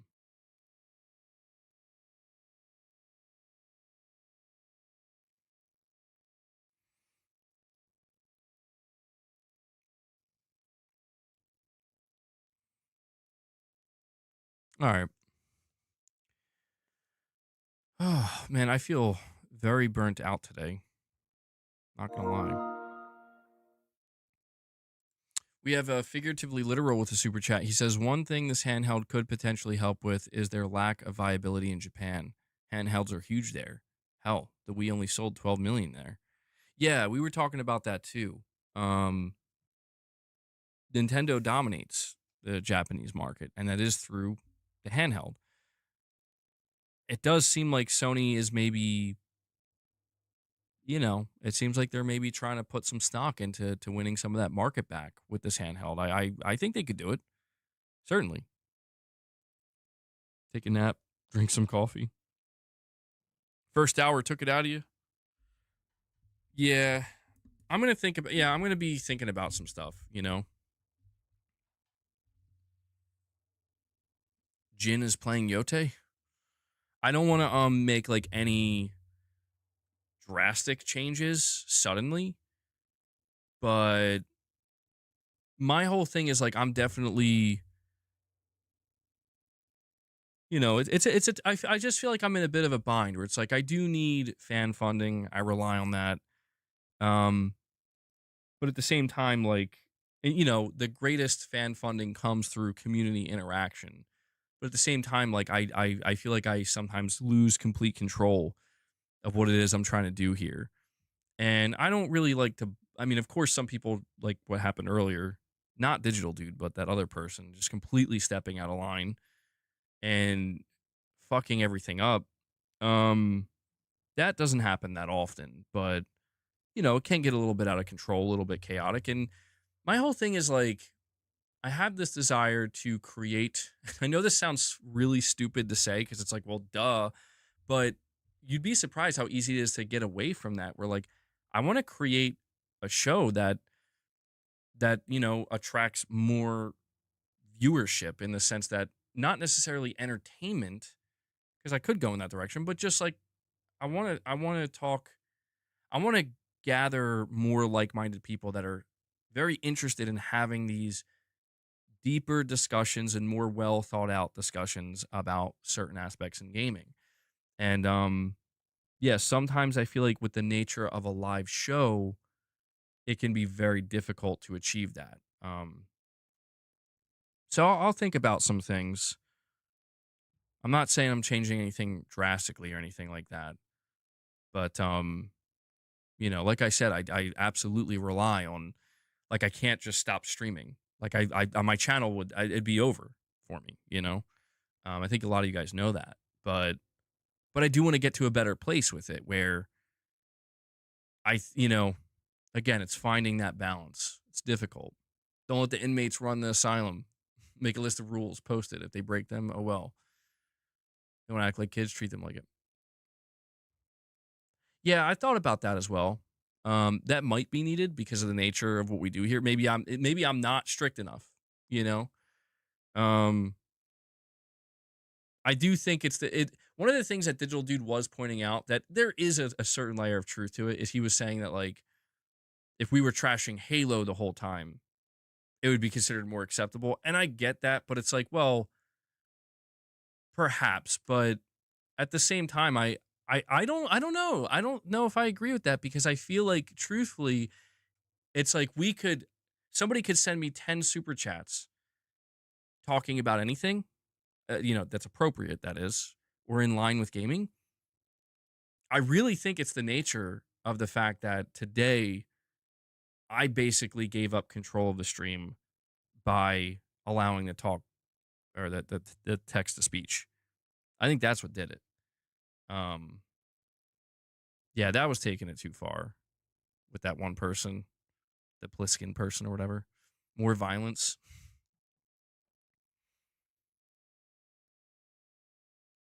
I mean, yeah, like I feel bad. Like Whiskey Gaming, he ended up leaving the stream today. It's like I don't want to lose people like Whiskey, man. Like he's a good guy. He's been supporting the channel for a long time. You know, he's a cool dude, and I don't know, man. Sometimes it feels like I just don't want. I don't want to deal with people no more, man. I don't want to be. I don't want to be Daddy BG. Don't make me do it. But I know you guys understand.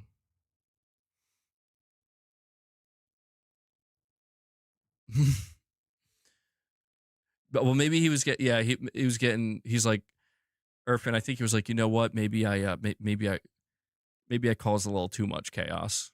Layeth the law. Judge Dredd BG. I am the law.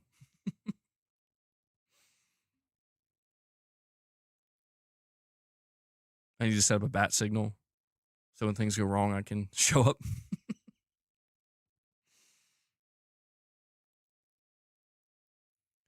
Oh, come on, bro. Why not get a job on the side? You don't do many hours. Hey, maybe I do work a job on the side. You don't know what I do. Also, what the fuck? Bro, yo, this is the same guy from earlier, isn't it? MBG wants my underwear. That's a crazy name. That's a crazy name, dude.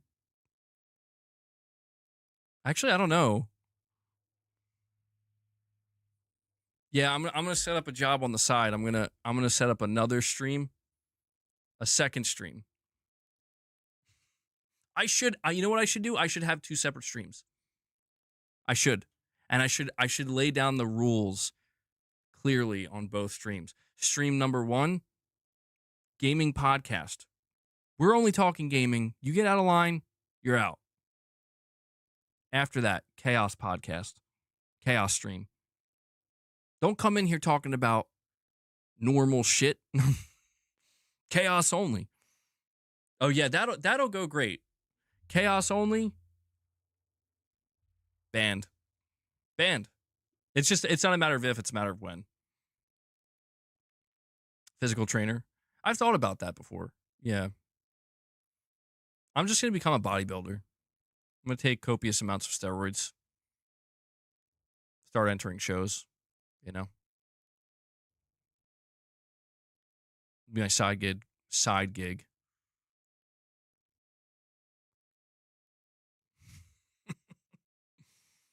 I must make an example. B2, I don't want to know what that means, bro. I don't want to know what that means. New stream ideas. MBG tries and live streams lots of jobs. Whoa. Whoa. Titus.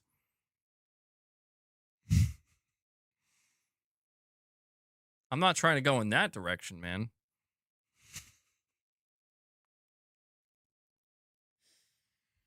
Titus, like that's not what I meant, MBG.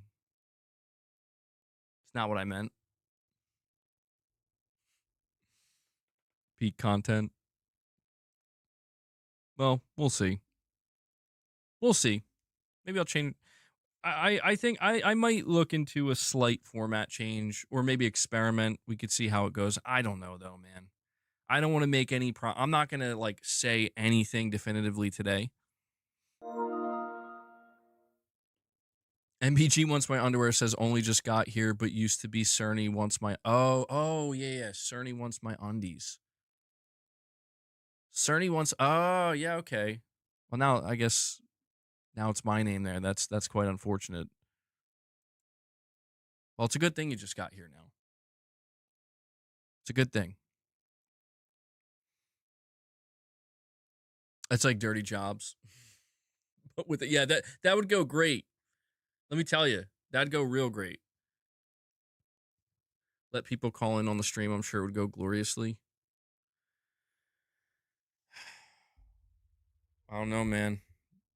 The time's coming. I'm gonna have to lay down the law. I am the law. No members launch today, Gaming Survivor. I don't know if there's gonna be any members launches today because I have. Hold on, let me check.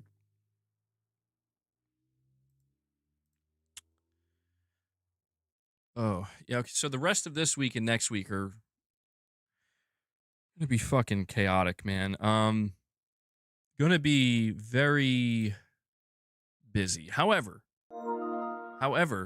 we are gonna be doing a morning with the missus this Friday.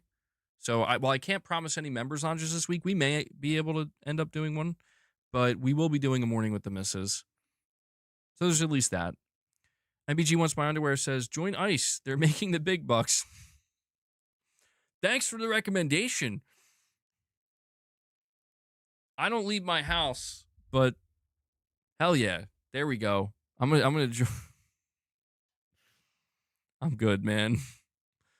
Look, don't get me wrong. I, like most other people, would like more money, but I don't know that that's how I want to go about acquiring it. I don't know about that one.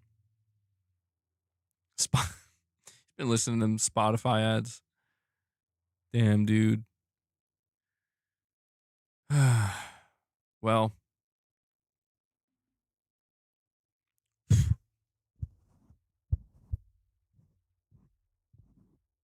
remember when I just used to do video content?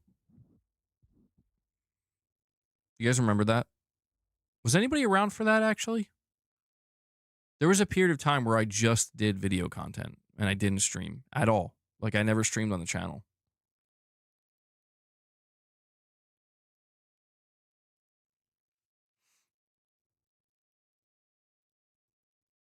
Smurf, you were here for that? That's awesome. Yeah, those were some interesting times.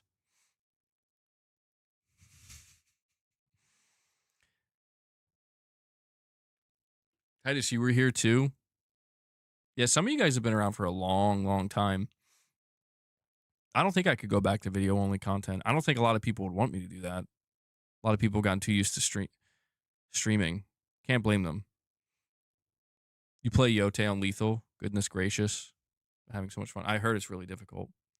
Oh shit, I went well over the 3-hour mark. Damn. Okay. Darth Mordor. Yeah, good times, man. But yeah, guys, I think this is going to be a good jumping off point to wrap the stream up today. I have quite a few things I have to get done today, and I would go longer because it's been going it's been peaceful, mostly. It's been mostly peaceful, but I think this is going to be a good time to wrap it up. Guys, thank you so much for tuning in today. Thank you for all of your support. If you dropped any support today, whether it be super chats, memberships, direct donations, thank you so much. I can only do what I do here because you guys make it possible, and I'm very grateful for it. So really appreciate everything you guys do for the channel and the community. Also want to make sure I give a shout out to Devil Shooter, who does the timestamps for the streams. If you guys see Devil Shooter in the comments with those timestamps, give him some love, show him some thanks. I know he appreciates it. He does a great job. So, Devil Shooter, thank you for what you do. And yeah, that's going to wrap it up today. Guys, we will have more streams coming, more videos coming. Again, we'll see if we make any changes or adjustments or some experiments is what I'll call them. We'll see if we do any experimentation in the next week or two. It's going to be very busy couple weeks. But don't forget, Morning with the Misses this Friday as well. All right. So make sure you hit that like button on your way out, and that's going to do it. So, guys, I will catch you in the next one. Until then, take care, everyone.